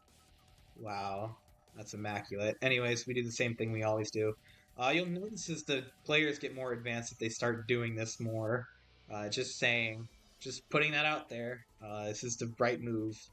I know most people aren't doing this anymore, thankfully. But yeah, click Stealth Rocks turn one, guys. Unless there's a Beedrill. It's fair if there's not a Beedrill. They were on U-turn, and this is where I get to flex the fact. Actually, I forgot that there was one bit of prep I did do this team. I actually lowered my Mew speed to 120. Usually I go 121. But I remember one time specifically in the past facing Savelet that they mentioned that, hey, I should probably underspeed my Mew a little bit so that I win the U-turn war. So I'm always moving slower than this Mew. Unless they have sped crep my sped crep or speed crep my speed creep. I don't know how to. Anyways, I click psychic here because I want a little chip on Mew, and I don't want to necessarily always just like click U-turn. I'm not, you know, it's definitely very fair to U-turn there. Um, because they can easily U-turn here, but I think I'm like going for I don't know what exactly. I think I'm just trying to chip the Melmetal here, because my Aerodactyl can win. This is probably a bad idea at the end of the day, because my Aerodactyl can get checked by theirs, and they still have the Melmetal, and they have Rhydon too. So I should be a bit more aggressive with my Aerodactyl here, but I choose not to. Anyways, I U-turn here. I go into Zapdos. I don't go into Vaporeon because, again, I'm scared of this Aerodactyl long term. And I predict well, they go for Thunder Wave. I wasn't necessarily reading for that. I wasn't looking for Earthquake or anything in particular. Just Zapdos is the mon I chose. And now I think they're going to go into Rhydon, so I just make the hard switch. I'm correct. I click Surf here because there's nothing else to click. Chip on Mew is still good. My Mew can always win. Or my Mew still has advantage versus theirs. They psychic, and yeah, I roost here. We're basically forced into this little bout. This is advantageous question mark for me at the end of the day. But yeah, this is I think part of the reason I psychic last turn is I want a little bit of chip on this Mew before I start going for it. Zapdos, I am just trying to get the HP on this. Is probably objectively not the right play. Going Dogtrio and threatening with Toxic is probably better at the end of the day here. But hey, it's not what I decided to do. They go right on. I should reflect here, which I do. This is always the objective right play. And now I'm kind of, as you can see, this misplay of not going into Dugtrio is giving me too much chip on my Zapdos, and I'm trying to force the issue a bit too much, and it's causing my HP to dwindle, so now I need to get it back. Now Vaporeon has to take a hit, and I can't switch too much, or now, like, this is even bad too, because Zapdos is going to be at very low HP for whatever comes in. I'm basically just playing like, hey, Zapdos doesn't exist this game, which is a bad idea. I'm not playing this as well as I should have. I should have gone Dugtrio on the Mew. Toxic, I would have made progress that way, but that's not what happens. Earthquake's also going to do a ton to Zapdos if I just roost, so I can't stay in and do that. Yeah, should not have gone Zapdos there. Massive misplay by my part. And I'm clicking Surf again because it's safe. They roost. I Shadow Ball. I'm kind of trying to force the issue here. A bit too much. I'm not playing as well. Their collective HP is way higher than mine at this point. I've effectively just lost, effectively a Pokemon's worth of HP for no reason. I get the drop here, which is good. I can start clicking Surf too, which is better. But I still like to click Shadow Ball. It's nice that their Mew's down because it's pretty hard to remove, whereas my Mew is very threatening. But hey. So Starmie, I believe, will kill me with 2 Hydro Pumps here, so I can't switch that in. But I don't have any other option. I can Roost. Or sorry, I'm not sure if Thunderbolt plus Hydro Pump is going to kill my Mew here, so I elect to just sack Vaporeon otherwise. it is better to go Mew. If they have Thunder Wave there and they read the switch, that's also bad. They don't really want to stay in here because if they take Chip, then Aerodactyl's going to kill them later. I just raw U-turn here. There's an argument for Roost, but I think I need to make a bit more aggressive moves at this point in the game, and I do. Obviously, I'm going to go a low lane Dugtrio here, and I'm probably going to substitute because it's the right move. And this is actually where Starmie is a lot better than Vaporeon. In this specific scenario right here, especially if I don't have Sucker, which I don't believe in. So when I click Earthquake, I don't have any way to break through you afterwards. So I'm forced to click Toxic. Yeah, this is the one scenario where Rhydon would be better than Dugtrio, and Starmie is better than Vaporeon. Is this specific matchup right here? Only real benefit I see Starmie having, I think Vaporeon's much better every other time, but I think it's actually good enough reason to run Starmie anyway, so I go Zapdos. They click Hydro Pump. Like I said, Mew can't take two of those, so I have to sack Zapdos. And yeah, I'm down two Pokemon. I haven't made much progress on them. I'm going to elect to just Roost. And, if my Aerodactyl was actually Jolly, this would probably just be a clean 50-50 for the game, because eventually I'd Psychic this, it'd do enough damage. Eventually Aerodactyl would come in, we'd just play a 50-50 trade on the Aerodactyl and hit the Zapdos sometime, which is pretty, or sorry, the Rhydon sometime during the rest of the game. Pretty likely. Don't think this is objectively the best play here, but, there isn't a good switch anyways. And yeah, I'm kind of losing at this point. They are very confused, for the record. They're trying to mess with my mind here. They're like, how did you like they? Because now they've effectively revealed to me that their mute is Spedcrep by talking, saying that they're. It's very weird that my Mew wins the speed tie because this is a one speed tie because they're jolly. Uh, they're very confused. But they're like, yeah, you have to exactly be 120. So the jig is up. Not that it really matters at this point. So then I go Melmetal. It doesn't really, I'm losing this. I basically need to win the speed tie here, because then it would be the only way of getting Melmetal down later. But this is all, I lose speed tie. Can't really be too mad at that. Arrow, I guess. Hey, that also would have gotten messy though. Arrow comes in, and it's going to sweep the rest of my team. So yeah, made misplays there. The Zapdos health early on, and this is actually one where it's really bad to have Adamant Arrow. Spoiler warning, that's why I change it later. Yeah, it was a bit too, it wasn't really. This is why Mew's so good. Just like stalls you endlessly. Not being able to get enough mileage out of my Dugtrio was also bad there, which is why Starmie's good in this scenario. Just not a very well played game by me. I made mistakes. But they also played well. Don't discount that. They played exactly how they should have, and they won the game with that. So now we're in Game 3 of Winners Finals, and they're running a team that when I look at it, I scoff and I'm like, ha, this team is silly. There's no ground type. And then I look at actually having to lead and play against this team, and I realize, wait, this team's actually serious business, and I'm in trouble. I am in trouble. This is a good team. This is one of the best teams Sablet's actually made for the tournament, I'd say. You don't need to really have Dugtrio when Jolteon's going to work as your Zapdos anyways. Megavina is kind of just a wild card here, but it's definitely a risk you can afford to take when you have Rhydon, who's going to be better versus Aerodactyl.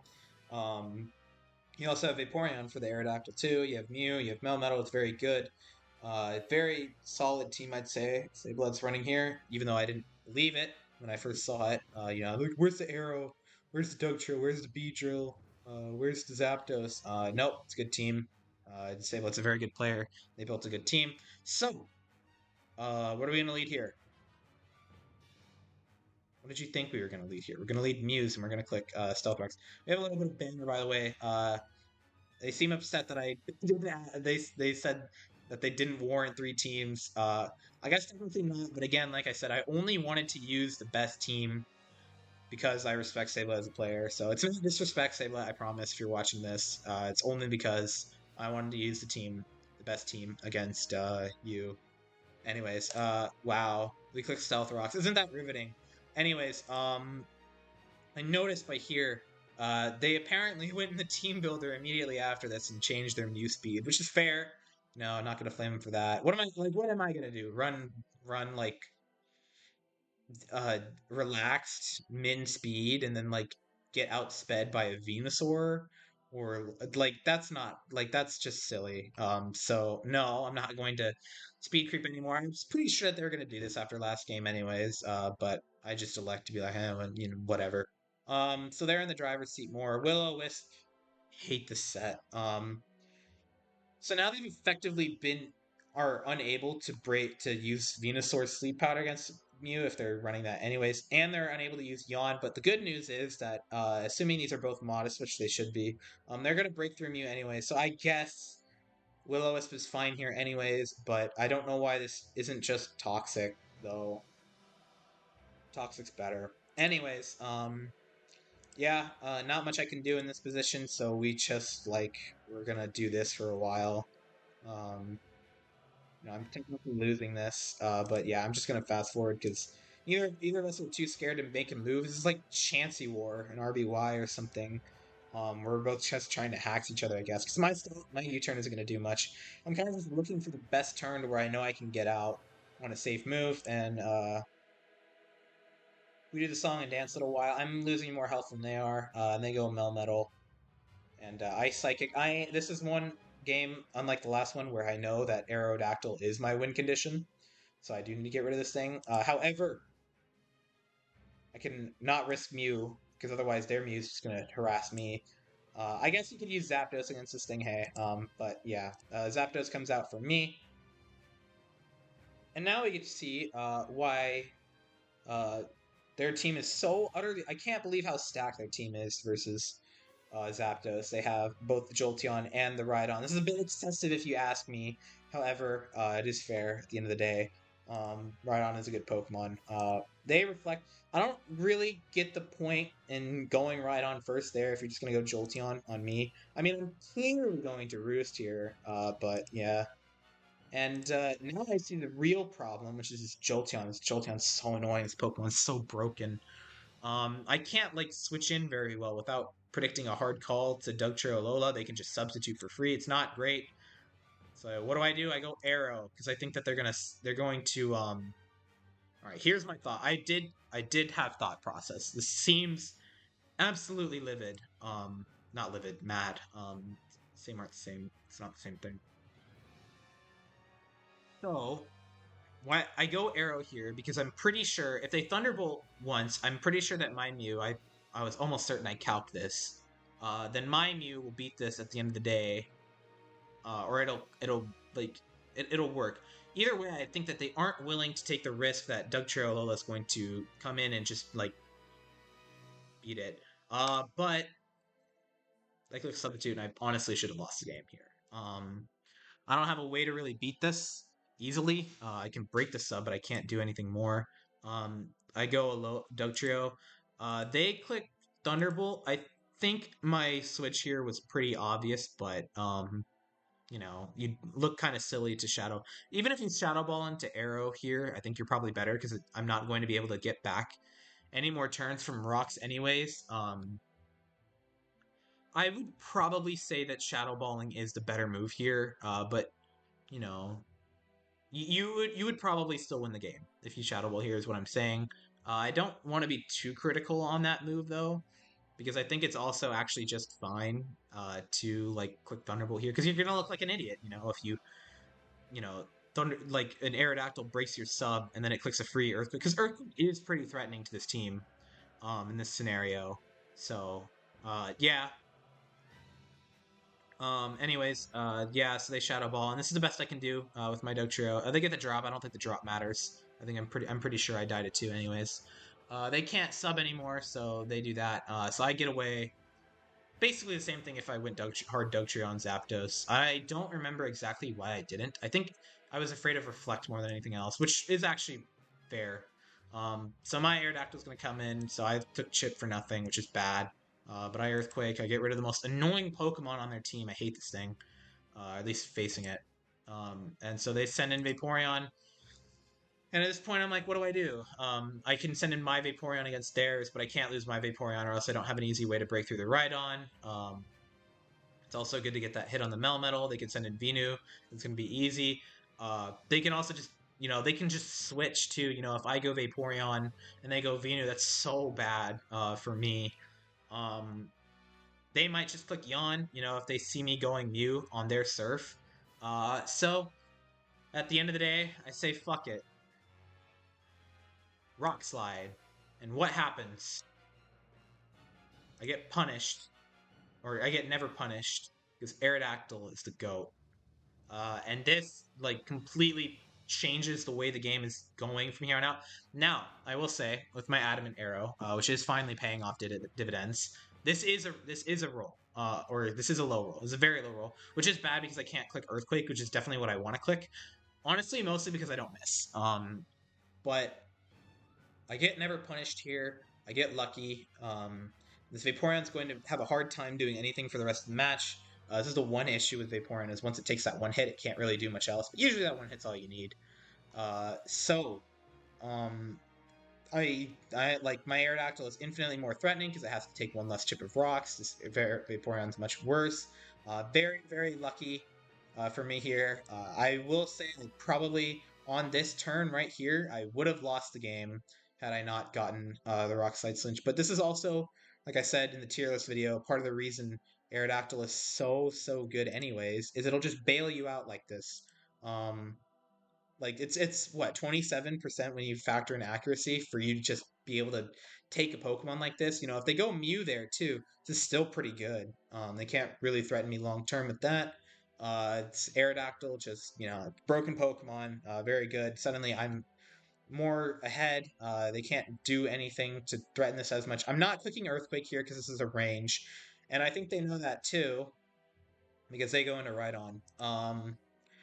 If I Earthquake here, I would almost certainly win the game on the spot. But I'm not doing that again. I need to. I need to. There's rolls where the Vaporeon doesn't die, and I'm not willing to risk that. Nuzlocker moment.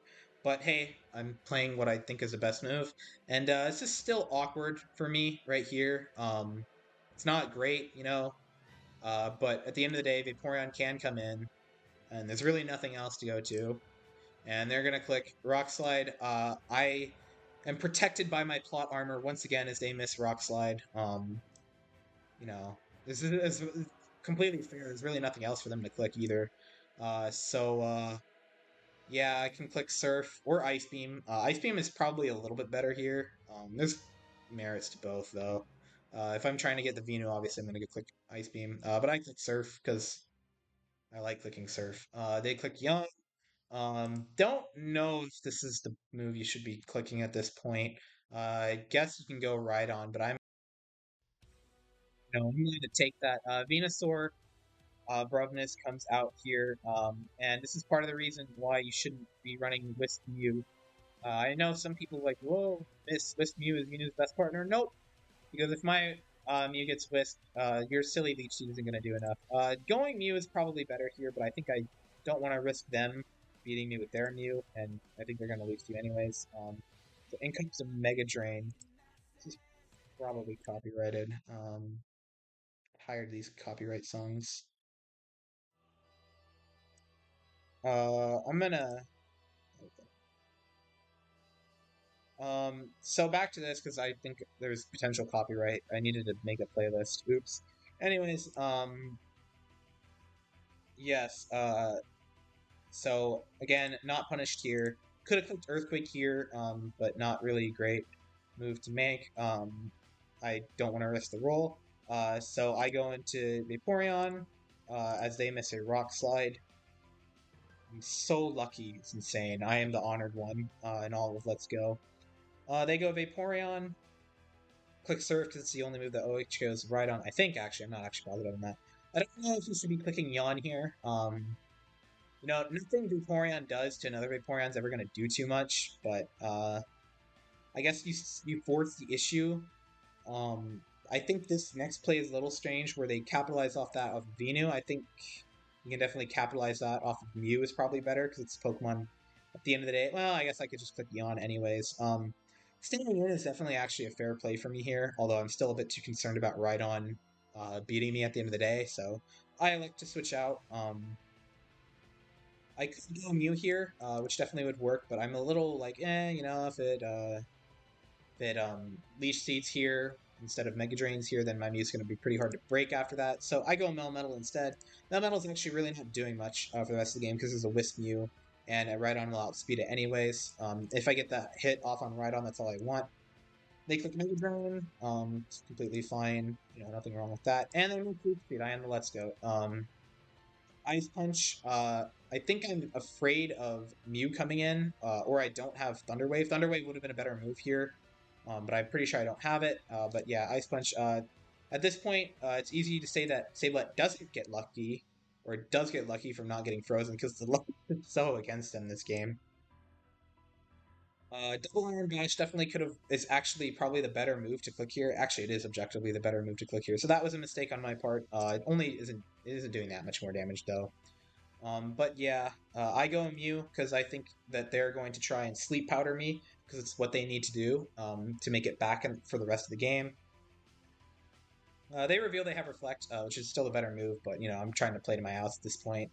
Their Mew comes in. I'm gonna click Roost, and we're kind of gonna do the same thing over and over again like we did earlier. So I'm gonna fast through some of this. We're just a bit too scared to make a move until I eventually click U-turn. We have Vaporeon in because it's the Pokemon that's going to threaten the most at this point in the game. It's just clicking Yawn. There's really not a good counterplay to that. I'm not staying in here. I'd be insane to. Except I do, because I'm so sure that they're switched to Mew. I get the turn wrong. That's fine. So now they're asleep. I can more or less do whatever I want here. They go in Mew. I'm not predicting another Yawn again, so I just go Ice Beam. I don't get the freeze, whatever. I'm fine with this. Their main threat is asleep, an invalid for the rest of the game. We could just do this again. At this point, I'd also like to say that I'm more or less trying to stall them out of Roost because I think I'll need it for the end game. We're in full PP stall mode. They can't do too much damage to me though, so they can't do too much to Zapdos. I get burned, yeah, but they can send in right on Bruvness whenever they want here. But they don't have U-turn, so we're playing a few mind games. Kind of just going over, like skimming through this because not much is happening. Trying to get rid of the psychics in case I need a more end game scenario. Like I need Vaporeon to kill this or something. But yeah, Roost, just stalling it out. It's a very long Let's Go game. They eventually get right on in, and I don't have, and they get it in at the right time where I don't have a Reflect up. So props. That was a good move from them. I thought that they were going to do this, but I also thought I would have looked like an idiot if I just switched to Vaporeon there and risk Zapdos later on. I Reflect. They substitute. Um, I go Melmetal because it actually is better here if they Rock Slide. Because if they Rock Slide here, then I basically take nothing, and my Double Iron Bash will first break the sub and then break through. They get the call right with the Earthquake. I mean, it's fair. Like what am I going to do? Send an Aerodactyl? Stay in? No, I'm not doing either of those things. I guess I could have switched in Mew, but I think that's pretty unlikely, and they could have just switched in their own Mew there. They eventually try to go to Hacks mode because they know they're not going to beat me. They don't get it. Zapdos more or less wins the rest of the game from here because this Mew is so PP stalled. So yeah, and then I just clean through. It takes a while, but eventually I win. I will not deny. I got bailed by luck there, especially the Vaporeon flinch. I think that changed the most from the rest of the game. Like that was just yeah. Also, the Rock Slide miss from them on my Vaporeon. Probably also might have taken me out at the end of the day, but we don't know for sure. But yeah, not going to deny luck went my way there. That's the way the game goes. Sablet's an RBY player; they're probably used to it. I mean, RBY is still skill based more than it is luck based at the end of the day. But hacking happens to everyone. It happens even in a very fast tier. But yeah, so I'm situated in in the grand finals on the winner's side. Yay! That means I only have to win one set where my opponent has to win two, and it's Sableye. Again, we'll just put this. Yes, I'm using the same team. I'll get to that in a second. Little lore drop for you. Say like gets knocked out of losers from Grim. I would have actually liked to face Grim because he seemed like a nice person, and I, being honest, don't want to face Sablet again because Sablet scares me. But alas, unfortunately, Grim did throw at the last moment. Very sad. But it was also their first time playing the tier in a tournament, so don't harass them. They did very well. Getting third place for your first tournament is very, very good accomplishment. Now, you'll see Sablet is running a team of very good Pokemon, and I am running the same team again. However, I have made modifications because I realized how Toxic Mew was so annoying last time. I decided to bring my own Toxic Mew, and I have switched the Aerodactyl to Jolly, is what I would be saying if I actually remembered to load the right team, which I didn't for this week, or for this round. I think I also messed up. I still have Drillpeck on Zapdos, which I didn't want. I wanted U-Turn because they didn't seem to ever bring Dugtrio at all. Verifying that, yep, they didn't bring Dugtrio at all. Alas. Yeah, it's about going to go. It was about as you'd expect it. Whoa, whoa, whoa. Yeah, you already knew that would happen. Anyways, let's talk about this. We trade Toxics. This is of course neutral. No one's winning in this position. But this at least gives me the ability to break down Mew in the long term. I'd say it's a little bit better for me to be in this position than for them. You'd have to assume I'm running a better team, which I think I am, question mark. Actually not certain on that. Their team is very good. But generally, because they have both Vaporeon and Jolteon, and I don't, their ability to pressure my Mew is generally a little bit better off base than mine is. So I guess you typically say this is advantage me, but it doesn't really matter. It's just going to only thing that's really going to affect that is how we play for the rest of them. This also means neither of us have U-turn, so both of us can't safely scout and switch out. So we are going to do this for a couple turns. In fact, we click the same move for the three turns in a row. This video is long enough though, so I'm not going to show it. And eventually, I elect to switch on what I think will be a flamethrower. It is a flamethrower, and I get burned. This is actually very bad.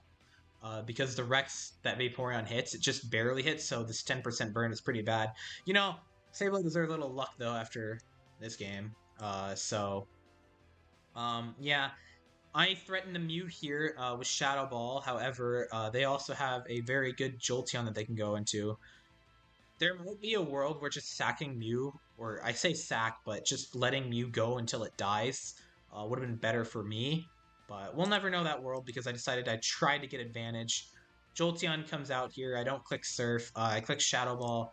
And I'm an idiot. I don't know my Let's Go Pikachu EV mechanics despite being the best player in the tier. Click Yawn. I thought Sound went through this. I don't know why. Don't ask me why. I'm dumb. It blocks it because it does. That's how the move works. Should have clicked Surf there. Nice voice crack, by the way. Well, I mean, saying should have clicked Surf there is kind of silly anyways.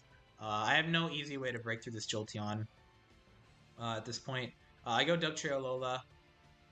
They click Thunderbolt, so I guess I get off with the same punishment I would have otherwise had I just gone to like Mew or something. I Earthquake, and now this does a little less than I expected it to, which is weird, but I don't comment it at the time. Aerodactyl comes in, so in hindsight, and also knowing what Sablet said after the tournament, this is actually not a modest Jolteon. That works because I have Toxic on my Mew. I actually don't think it would work if Will-O-Wisp Mew. So Sablet is making the right plays here, and this is the part of the video where I want to mention that apparently there was collusion behind my back. I mean, I say behind my back, but I wasn't in the server at the time anyways. Eve and Sablet, Eve is a tier leader, they joined forces together, specifically snipe me. They wanted me gone. They didn't want me winning 2 seasonals back to back.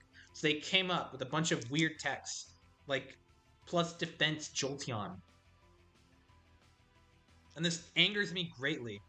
But it also thrills me because I know that if I win this, I solidify myself as being able to beat probably what was somewhere from like 30 minutes of hours preparation, just by winning the bog standard good tools, and my ego will take a boost. However, it's no denying that they have the advantage of me because of this. Because they scouted, like, yeah, I prepped for 15 minutes, you know, with the toxic and the supposed to be Jolly and supposed to be U-turn Zapdos, but alas. Anyways, um, yeah, scouting is what you should be doing though in tournaments, and it's pretty easy to scout a player who claims that they will always use the same thing every time. You know, we know in the end how that turned out. We'll get there in a minute, but yeah. So at the current position, I'm actually not sure if not just taking the kill would have been good here, but Jolteon's so threatening to my team anyways. I'm not willing to take it. If I did have the Jolly Arrow, which I checked again and I didn't, I actually might be able to just win this game based off of a speed tie at this point. That would require a bunch of other factors, but anyways. Aerodactyl coming in here. It's a bit of a risky play, but I'd also look like an idiot if I clicked Earthquake there. If Rock Slide killed and I had gotten this with the Rock Slide, that would have been pretty bad for them, though. But no, I'm clicking Earthquake. I'm clicking the safe move. I'm always going to click the safe move, and I elect to sack Vaporeon here. Unlucky. But someone's got to go down. And yeah, at this point, the Earthquake's foretold. I don't feel like just getting unnecessary chip on my Zapdos because I think it's going to be pretty important later. So I just don't go hard Melmetal because it's my only thing preventing this thing from blowing through the rest of my team. And I click Ice Punch here to hedge in case Zapdos comes in. Or sorry, Thunder Punch because I was looking for Vaporeon. I thought they were going to switch in Vaporeon. They don't. Brubnus Zapdos comes out, and I go Dugtrio, and they Thunderbolt, and I'm like, wow, yay, finally a turn I got right. Can't do much with it. Mew's gonna come in, it's gonna get sacked. It wasn't doing much anyways. Unfortunately, I missed my move. The luck goes both ways. I find, my goodness, my voice is cracking all over today. I need more water. Anyways, had I hit this, I would have clicked Earthquake, obviously. Oh well. I don't want to sub for it, so we're just gonna do this again. Unfortunate turn for me, but that's how it goes. I hacked them, so they can hack me. And we're gonna be in this little dance for a little while longer. They don't really want to switch into Flamethrower too much. Even Vaporeon doesn't really like to take the Flamethrower plus Toxic. I still have my Zapdos to potentially wall them out. So yeah, we kind of just get into stalemate. I eventually preserved the Mew sack. This might not have been the right move at the end of the day. Probably sacking Mew, or at least going for the sack on Mew, is probably a bit better, just from clicking Flamethrower, preventing their recovery. But oh well. I click Substitute here, and they click Flamethrower. This is fine by my play. I don't know what's going to happen next, so this works. I still think at the end of the day, Zapdos might be able to be gotten rid of. I was unfortunately wrong, but we'll get to that in a second. I sack Mew. It's the only thing to sack at this point. And then Melmetal is the only Pokemon I can bring in at this point. They go their own Melmetal. My Double Iron Bash is pretty telegraphed here, so, yeah, I'm definitely in the losing position because I accidentally have the wrong nature on my arrow, and I don't have a way to get this Vaporeon down. They get flinch, which is annoying, but ultimately doesn't really matter too much at the end of the day. And yeah, they send in their Melm. We play this.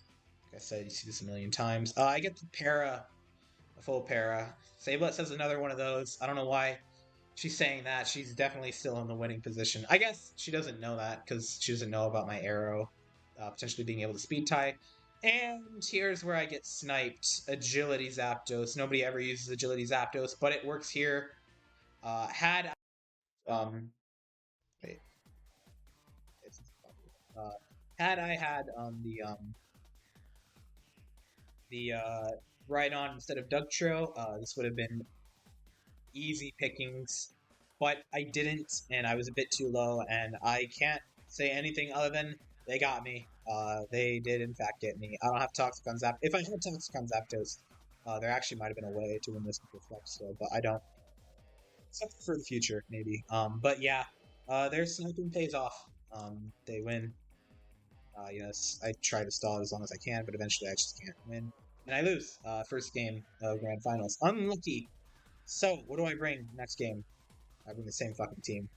And I think my matchup's a little bit better here, but ultimately we're going to have to see how the game goes. I remember in this set to actually put the right moves in nature on my Pokemon, and I still have the Toxic Mew.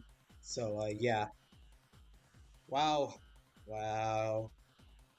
And this time I switch it up by going for Toxic. Because I know we're both going to Stealth Rocks anyways, I might as well get the Toxic. The only way this isn't objectively better is if they switch out this turn, and I get the 6 more percent. It's both probably incredibly unnecessary and incredibly optimal at the same time. So they bring Wisp. I've already talked about this. You know how I feel. Ultimately, I'm going to do more damage to them than they are to me, and I don't care about being burned. I don't actually know what their burn is for at the end of the day. Is the thing. I guess just to make the Stormy eventual Hydro Pump more threatening. But they go Aerodactyl here. I don't know if they're Jolly or not, but either way, they're going to outdamage me, so I have to switch. Switch into Vaporeon. This is probably the one time I should have switched into Melmetal. But I didn't believe. They get Rock Slide. I believe that is a high roll, and so they take me out. I'm lucky. Should have gone Null Metal. They probably weren't ever going to click Earthquake there, but I'm scared, and there's still a Venu to deal with. I go Metal if it's any consolation. They go to Venu. I double Iron Bash.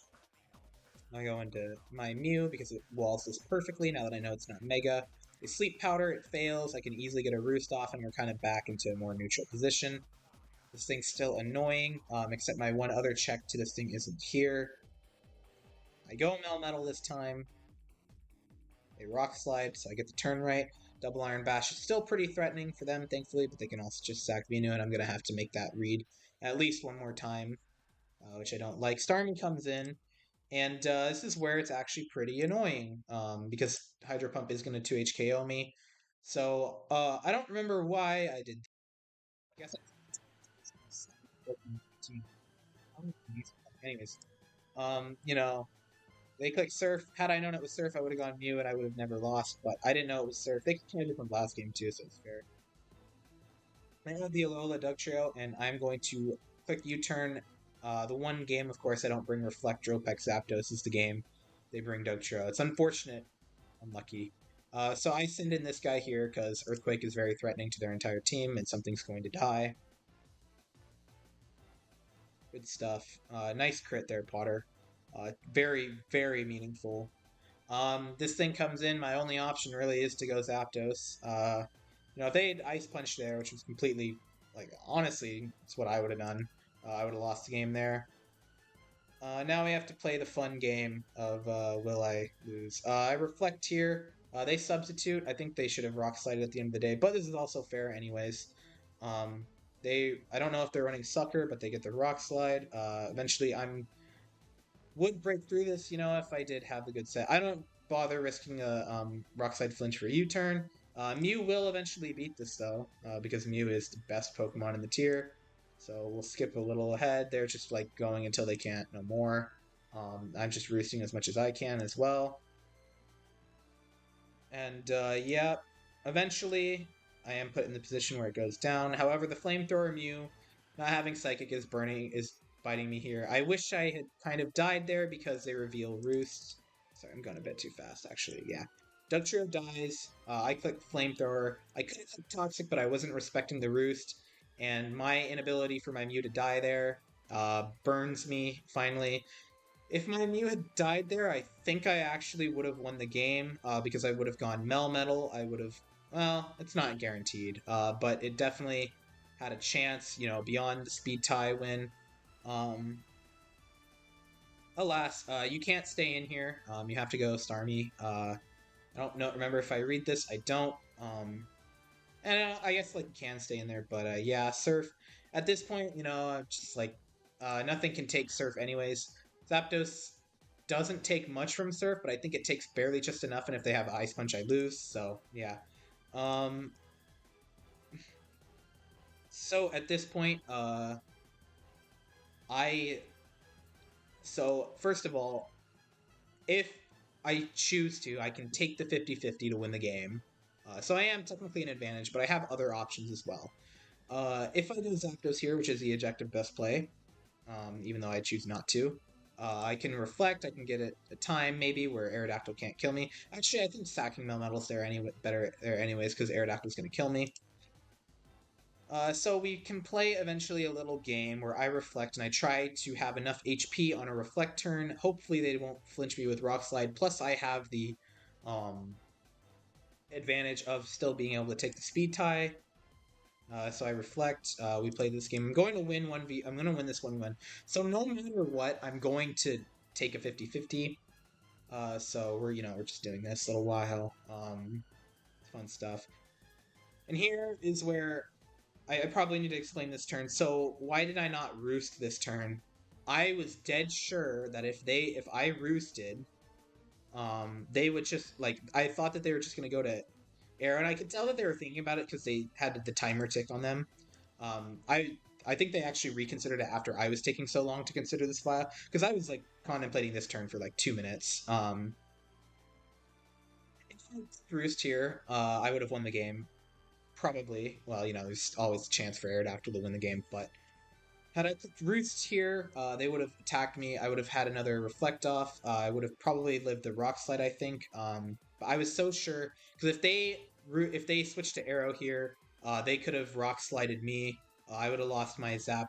Or yeah, if they switched while I roosted, Rock Slide me, I would have lost my Zapdos had they not missed.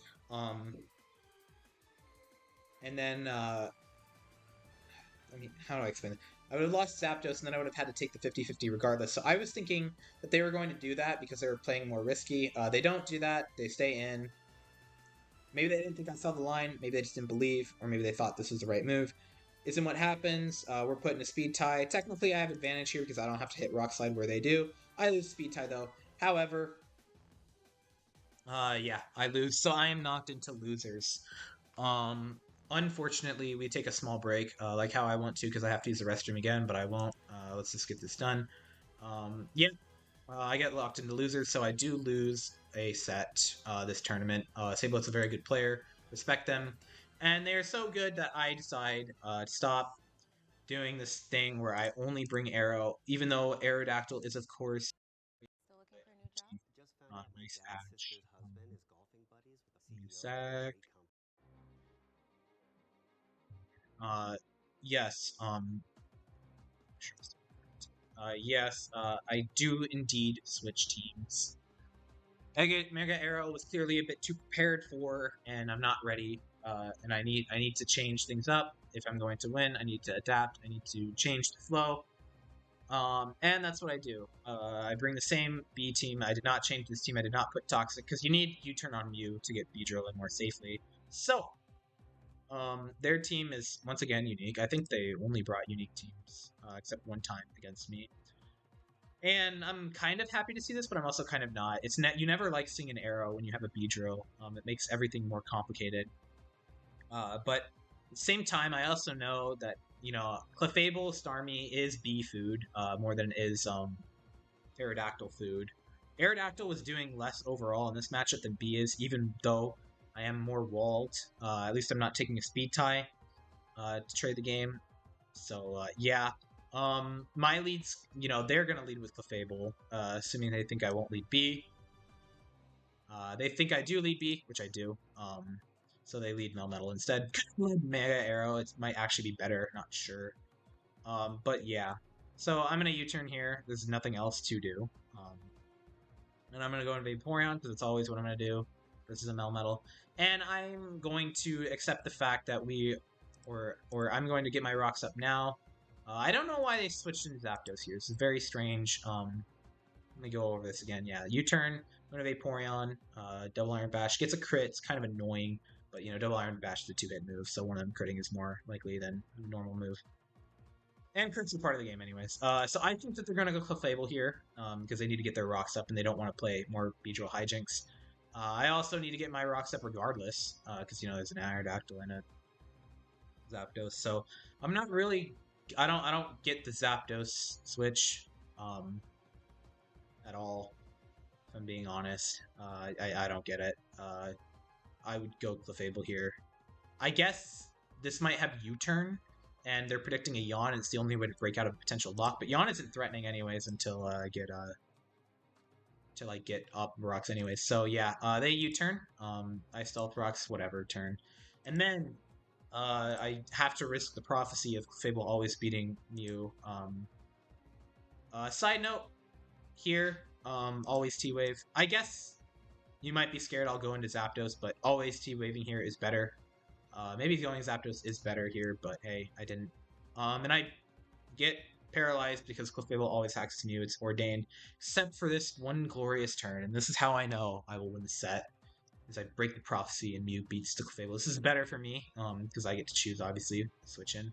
I just preserve the Mew sack later. And I go Dugtrio, and then yeah, this is a Reflect Zapdos, so no more hijinks this time. I sub, I always sub, except I don't. I Toxic here. I think switch anyways, and I find that Toxic is just gonna lose me more in the long term. Here, um, I was like, they're not like what's the worst that happens? You know, if I just Toxic, they're gonna Drill Peck me. They probably don't have Drill Peck if they're using U-turn because you can have the synergy of Reflect and U-turn to beat Dugtrios. So that didn't happen. Starmie, I wanted Toxic anyways, so that's good. I sack Mew. Apparently this was somewhat unnecessary, but I get in Zapdos for free, and no Ice Beam if they don't have it. I could just Roost and Roost, and now you see why you need Hydro Pump on Starmie. I'm actually not sure, in all fairness, if Hydro Pump Starmie would have gotten the job done here, but yeah. I think even having the roll, it being a roll on Zapdos to for it switching in as you click Surf, uh, like that's just not great because I know it's like it can kill two Surfs after Stealth Rocks, but yeah. So I'm an advantage here, and now uh, Zapdos is gonna be hard to get mileage out of for the rest of the game. So I decide, you know, just Thunderbolt. What's Mew gonna do anyways? They're gonna click. They're clearly a setup set, so I want the damage off now because I still won't kill with Beedrill. Thunderbolt, Para, full Para. I'm the chosen one. Um, this is undoubtedly good for me. However, I'm going to have to explain this next situation because I actually find this to be the most interesting part of the entire tournament. This is the set that they bring next. Dark Pulse. I was no one is ever going to expect anyone to break out Dark Pulse there, but they do, and they tell me afterward. Well, they didn't tell me. They just told people later. Afterwards, this is Calm Mind, Dark Pulse, Barrier, Rest. We'll see the rest in a second because they need to click it right here. I'm gonna click Rest or Roost because I still want this to get a Melmetal hit off later. Big point is it's super rock solid for that. And I might do, I just want the health back. So they click Rest. So, first of all, this is a plus special defense Mew. You can tell from how much Thunderbolt does here. 33. It doesn't usually. I think it can roll for some, but yeah, generally unlikely. And honestly, I could see them doing it. U-turn here because now this is asleep. It's Beedrill. Beedrill gets free X's, and I want to take that. Now they said here that they had me. I don't agree. I did trust me. This like thing stumped me for like an hour. I was like, is this actually a set? Does it work? You don't think I'm bringing B here because it's hard to get Mew in. No matter what, you think I must be bringing Mega Arrow. I think this actually would work against double electrics as well. But no, I bring B here. I circumvent the Mew nonsense by bringing here. So I U-turn here because I need to bring in B if I'm going to break this thing long term. I don't know what this is, but I'm not willing to let more turns of B not being in. Click that. So here's what would have happened. So say you don't get full parried here. You're probably clicking what, Calm Mind because you need more turns. I did the calcs and it depends on a bunch of factors, but you're taking rolls for Thunderbolt to kill after 2 anyways, and you are risking the 2.5%. Now it's granted it's only 2.5%, but you're risking that over multiple turns. The second I see you click 2 setups, I'm going straight into B anyways. So I'm not actually sure if this would have worked in this matchup. Maybe at a different time, maybe at a different Pokemon coming in. It certainly would have worked if you come in, if you'd sacked something and Dugtrio would have gotten the job done. I'm not actually sure if I would have beaten that had you gotten 2 barriers up. Obviously, hacks could have played a factor, but so they get, I mean, crits, whatever.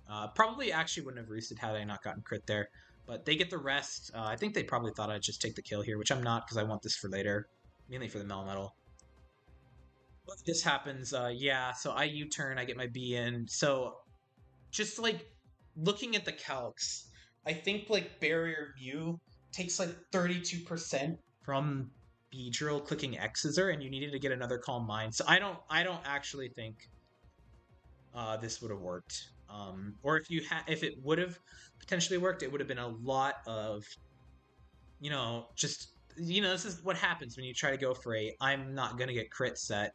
Is eventually you are like you just accept that sometimes you're not going to have the right matchup. Sometimes you're just gonna get robbed. I mean that happens anyways, but it did happen kind of here. I think it mattered in the sense that you might have been able to play around it afterwards. But I'm actually not 100% convinced that the um full para mattered here. So yeah, I gotta click X scissor here. Well, I actually click U-turn because I don't want Beedrill to be out. Gonna go into Vaporeon solely because I want them going into Zapdos. So I can get my Dugtrio out so that this thing's potentially easier to handle later. They click Roost, they kind of have to. I should click Sub here, I do. So if they U-turn here, I get my free Earthquake off on the Melm. But they go Aerodactyl.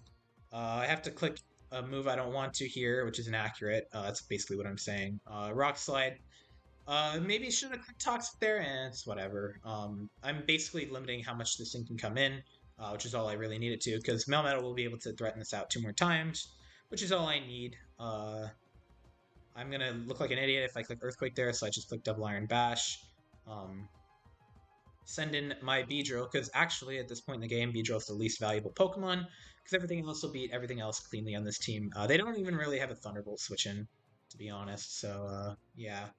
I should Roost here though, because it still is. Well, Reflect is always better than Roost there. They U-turn, they go into Melmetal. At this point, I should just be going for Arrow Flinches, but that's their call, not mine.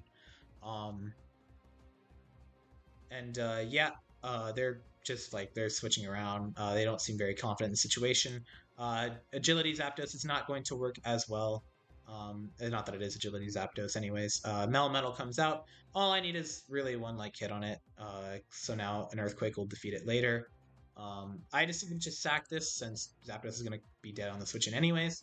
I guess you technically could substitute up here, but I don't really see the point in doing that. They sack Zapdos, they kind of have to. I click Reflect because it's the only move to click. They have to flinch a bunch in order to win the game. They don't. So I win first game of lose set of grand finals. Like I said, I don't think that Mew getting full paired actually fully mattered at the end of the day. I think that I would have won still with the X scissor. Eventually, it would have either crit or it might have just gotten the rolls because you need 2 barriers to make sure you're out of 3 at KO range. You have to be resting. Not sure it would have worked at the end of the day. Don't think they actually had me. This is strangely a bad matchup. Any setup Mew set really hates seeing Beedrill, and you can really only use that with Clefable. So yeah, even with the arrow, arrow definitely makes the most sense because it gives you the most odds against B. But yeah, so one more game to go for. And they bring this annoying team again. What is it? Same thing that they brought the first game, right? Yeah, it's an annoying team. But I actually am more confident with B this time. Now that I know it's partially because of what's coming, and I'll get it over why in a minute. So I know this Mew is going to be Toxic Flamethrower. It's the only thing that makes sense anyways at this point. So Stealth Rocks, they Toxic, they mimic what I do. This is a slower Mew set, so I don't actually know why this Mew is so slow. Actually, it might not have been. Mine should be slower than theirs. Well, I guess it's the same thing as they don't want me getting the U-turn off. But so they have to click Stealth Rocks here. They don't have a choice. They're gonna look like an idiot if they don't. I just get free moves off. But I go into Zapdos. Even though I'm almost certain that they're clicking Stealth Rocks here, I'm still not comfortable with sending in B because if they don't, I lose the game on the spot. I am up a game, so I can take the risk, but it's also decent to get Zapdos in here because Zapdos is relatively threatening to just about everything on this team, anyways. So I click U-turn again, and I make the wild call to go into B because I know they're going to Roost, and this is the only way I'm going to threaten progress. So they do. Now, like I've said earlier, I think this is this game, right here, or it was either that game or this game. But generally speaking, if you U-turn out on Beedrill and they roost, it's generally bad because you just took chip on Beedrill while the Mew got nothing. And I'm gonna be real, I've been playing very safe this entire tournament, and I also know that Flamethrower won't kill me. It's going to be very terrible if they click Flamethrower anyways, but it is true that it won't kill me. So at the end of the day, I decide, you know what, they're not going to, like, they're going to roost or toxic or do something weird or switch into Melmetal. I mean, switching into Melmetal is fine on X's. It honestly might be what they should have done, but I am pretty confident that they're just going to try and harass me with this Mew. This Mew needs to go. I'm clicking X's. Bam. And I get it right. They roost. So now they're in a much worse position. It's much harder to get Mew back into the fight for the rest of the game. I think this is honestly just puts me so ahead in general that it's going to be hard for them to come back. Nothing really wants to switch into X's or not even Melmetal. Like I said, it's bad getting it chipped. They can't really do anything else. You know, I'm not going to U-turn here. I mean, I could U-turn here, but I want the chip on Melmetal. It might have been better, you know, had I done it. You know, I get a Surf off on Mew, but that would have risked Mew coming back into the fight, and I didn't want to risk that. I'm just electing to get chip on Melmetal because I think I have a better chance of winning the game with Beedrill at the end of the day, so I do that. Toxic on Melmetal, this is a relic of the past. I don't really like it very much. I think if you're, like, it does Breakthrough Zapdos better. Um, but it's not as immediately. You know what? I'm being a bit too harsh. It's fair.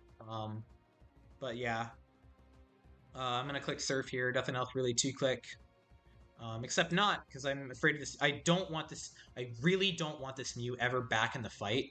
So I'm just going to threaten it at each turn, and this is good because now they can't bring it back into the fight without switching again. Vaporeon versus Vaporeon. There's really no move either of us really want to make here, so we're just going to elect usually to stay in. I wish I'd clicked Shadow Ball there. It certainly would have been better. I think I was looking for the Jolteon switch here if I clicked Shadow Ball, or just looking for the Vaporeon to stay in, which would have been worse. But now Mew is really threatened, and Mew really can't come back into the fight. So Vaporeon comes in, I just elect to go my Mew against theirs because I know I can get Vaporeon out. I can preserve this as a sack later. I can click Psychic pretty freely now.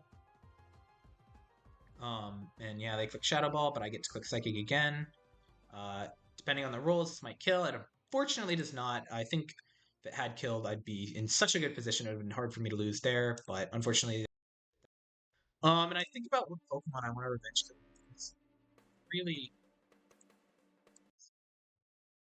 sorry. I think about which Pokemon I want to send in here. I honestly decided on Dugtrio because I don't want Beedrill taking Rockchin. Vaporeon needs speed tie. I don't want Chip on Zapdos, and Melmetal gets slowed down. So Dugtrio it is. Earthquake, you know, I have to sack here pretty much because nothing else is going to come in safely. You know, they keep reading it after switch. And now, here, I really don't want Mew coming back in because I don't think I can get it. Now, granted, it's at the HP now where X is going to kill, but I really don't want it coming back into the fight. Like I've said earlier, I've been making safe moves the entire game.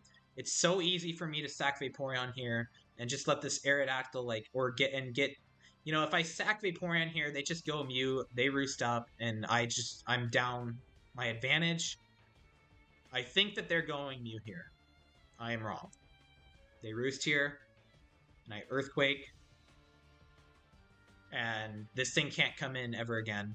Even if you roost here, or even if you go Mew here, I'm actually fine taking that trade because Aerodactyl can't come in, and Beedrill is going to harass the rest of the team. This is probably a losing move on the spot. I will say this is objectively the wrong move in every scenario. If I either switch or I EQ here, then I'm probably switching here. You should have gone Mew. You should have gotten it back in the fight. I guess mention that both of us actually were kind of sick. Well, we are sick in how we play the game, but also like physically sick. So neither of us were probably making as good of moves as we should have. I can't speak on that personally. I think this Roost is objectively is the wrong move. Eve agreed with me. You either switch to Mew here if you think I'm going Vaporeon to get it back in the fight, because I can't pressure you at the end of the day with that, or you Earthquake here if you think I'm going to stay in. I think me staying in here is pretty insane. and that's why I clicked Earthquake. Now this is a very low range to kill, so don't think, oh, you just missed out on the kill. I didn't. It's very low chance. If anything, I got a really high roll, but never will Aerodactyl be able to um, not be put into last bit of rocks range, which is the important part here. If this kills here, I'm just like I'm big chilling. But it that's just that's like whatever. So now it's time to sack Vaporeon. Even if they go Mew, I'm comfortable with that. Melmetal's here. At this point, you just have to Earthquake because Aerodactyl gets no value. Otherwise, Double Iron Bash doesn't matter what I click there. Unless I click Earthquake and I throw. Mew comes in here. Flamethrower I know will not kill me, and I know that they can't out roost Double Iron Bash, so I'm more or less forced to click Double Iron Bash. I don't feel like making a risky move by going Beedrill again. So yeah, this challenge just has to be taken. Don't run Fire Blast. Don't. That's not the moral to take from the story. We're chatting at this point. Melmetal's or Sablet's in pretty bad position, and I'm like, hey, I think you should go Melmetal. It's a very good Pokemon. This is objectively the wrong move. Sablet knows this. Revenge killing with one of these is better. Usually Jolteon. Actually, I will say I still did not know at the time this was a plus defense Jolteon, so maybe that could have lived a Beedrill hit. Not sure if that would have mattered though. At the end of the day, if you lose the speed type here, which you do, and is the reason you shouldn't have done this. Maybe Melmetal wins the speed tie here. It's better. I don't know. They spent a long time. Maybe they consider that option. Maybe it would have been better, but now Beedrill comes in. I have to hit 2 drill runs to win the game at this point, pretty much. It's like the only condition I have. Zapdos, a U-turn, Duck Trio. Agility Zapdos will not break through this. So yeah, even if they do, I still have my own Zapdos once I get the Toxic off to Roost. Jolteon comes in. Even if, maybe it's technically better to X-Scissor here. I don't know. It doesn't matter. But yeah, that's it. I win. I hit the drill run. If I didn't miss the drill run, I would have lost. But you have to take those risks. So that is the Let's Go Pikachu and Eevee tournament. I think I played very well. I definitely outlucked them in this game. Sorry, was it this game? This game right here. Yeah, classic stuff. So I got bailed there. I'm not actually sure if I would have brought Arrow all 3 times, or these 2 times had I lost this. So maybe future timelines might have changed. They played very well. They prepared very well. But even when you collude with the tier leader and you're the second best player, well, that's a bit derogatory. Sableye, definitely, I think, if someone wanted to make the argument that Sablet's a better player than I am, I think that's actually completely fair. I've lost to Sableye in the past. I've lost to Sableye right here. That said, I think I will assuredly to the day I die say that I completely outplayed Sableye here. I don't think there was any luck outside of not getting bad luck here. I was in their head. That happens sometimes. They were in my head several times. I don't actually think that the full para mattered here. I think this is both a bad team into my team, and I was just making the right calls. But also, one thing I will say is when you play the entire tournament, making very safe moves, not taking risks, suddenly, when your opponent does something like this, it's a lot more unexpected, and it's a lot more dangerous. But that's what happened. But yeah, played very well. Sablet's great player, great RBY player too. Just great Pokemon player all around. But I did win this one. You cannot keep me down by investing in a bunch of strategies in order to like Agility Zapdos and Dark Pulse Mew and Jolteon. I will say, if there's any player to innovate, it should be Sablet. Sablet clearly knows what they're doing. They have the right calls. They're a great player. They know what works. They won't load up something that won't work just for the sake of innovation. I do think had I brought Arrow, I would have lost against this Mew. So me bringing Beedrill there is a good adaptation on my part, but it's also a great adaptation on their part, bringing something that's going to beat the team that I usually bring. Don't know how much more I have to say. But yeah, I do not plan on entering a Let's Go tournament for a while. I've been thinking maybe next time I do, I'll shotgun a beer. Not a beer, hopefully a wine soda. If I'm in Japan, hopefully I'm in Japan when I do. But I'm not in any position to drink here where I'm at currently. But if I'm ever in a position to where I can drink alcohol, I will. This is my promise that the next tournament I enter, I will be drunk every single match. It's actually not the first time I've played a match drunk, and it won't be the last time I win a match drunk because I'm confident I'll make it through round one. Anyways, yeah, um, great tournament. It's full of ups and downs, full of some of the metagame being pushed. I very much do like this Dark Pulse set from this Barrier Calm Mind Dark Pulse Rest. I think this is actually a lot better than most people are giving it credit for. It might spur the rise of things like Alolan Muck and Mega Gyarados too, which should be nice to see things cycle through. That said, at the end of the day, the one who did win the tournament, despite haxing in what was it, this game? Yeah, despite haxing in this game, the one that did win the tournament was like the 8 best Pokemon that I said. So I still am pretty set in my ways. I think my tier list also reflects that there's only a few very viable things to be running in the tier. There's not as many Pokemon as people like to claim there is that are really good. Um, so that's a nice viability tier list, even though I didn't officially submit mine. We're actually fairly similar, I'd say. Probably the most similar out of any other tier list. So yeah, I think no one would disagree that both the two of us have the best grasp on the tier overall. You know, like I said, I'm not losing to Alolan Executor or anything like that. I'm not losing to Goofy Mons. Uh, no, nothing else happened. I would have liked to have fought Lily, just to see how things went down, but that didn't happen. Sableye knocked Lily down to losers, and then someone else knocked Lily down past that. Good on them. I think it was Whisper. Good job. Lily's also a great player. But yeah, that's how it went at the end of the day. So after fucking hell, 2.5 hours, I am tired. My voice is shot. I'm dehydrated already today, but I wanted to get this done. I do not think I will make any new Let's Go content unless anybody is bold enough to challenge me to a money match, which I will graciously accept because I know I can beat you. And yeah, except Sableye. I don't know if I could beat Sableye. Anyone else, I'm pretty confident I could beat them though. So yeah, that's gonna do it for me. I'm gonna link the Let's Go Pikachu and Eevee Discord, and I also don't do this enough. But I've never mentioned, my whole. I've never mentioned Hellfire Red, even though I should be mentioning Hellfire Red, because it is in fact my hack.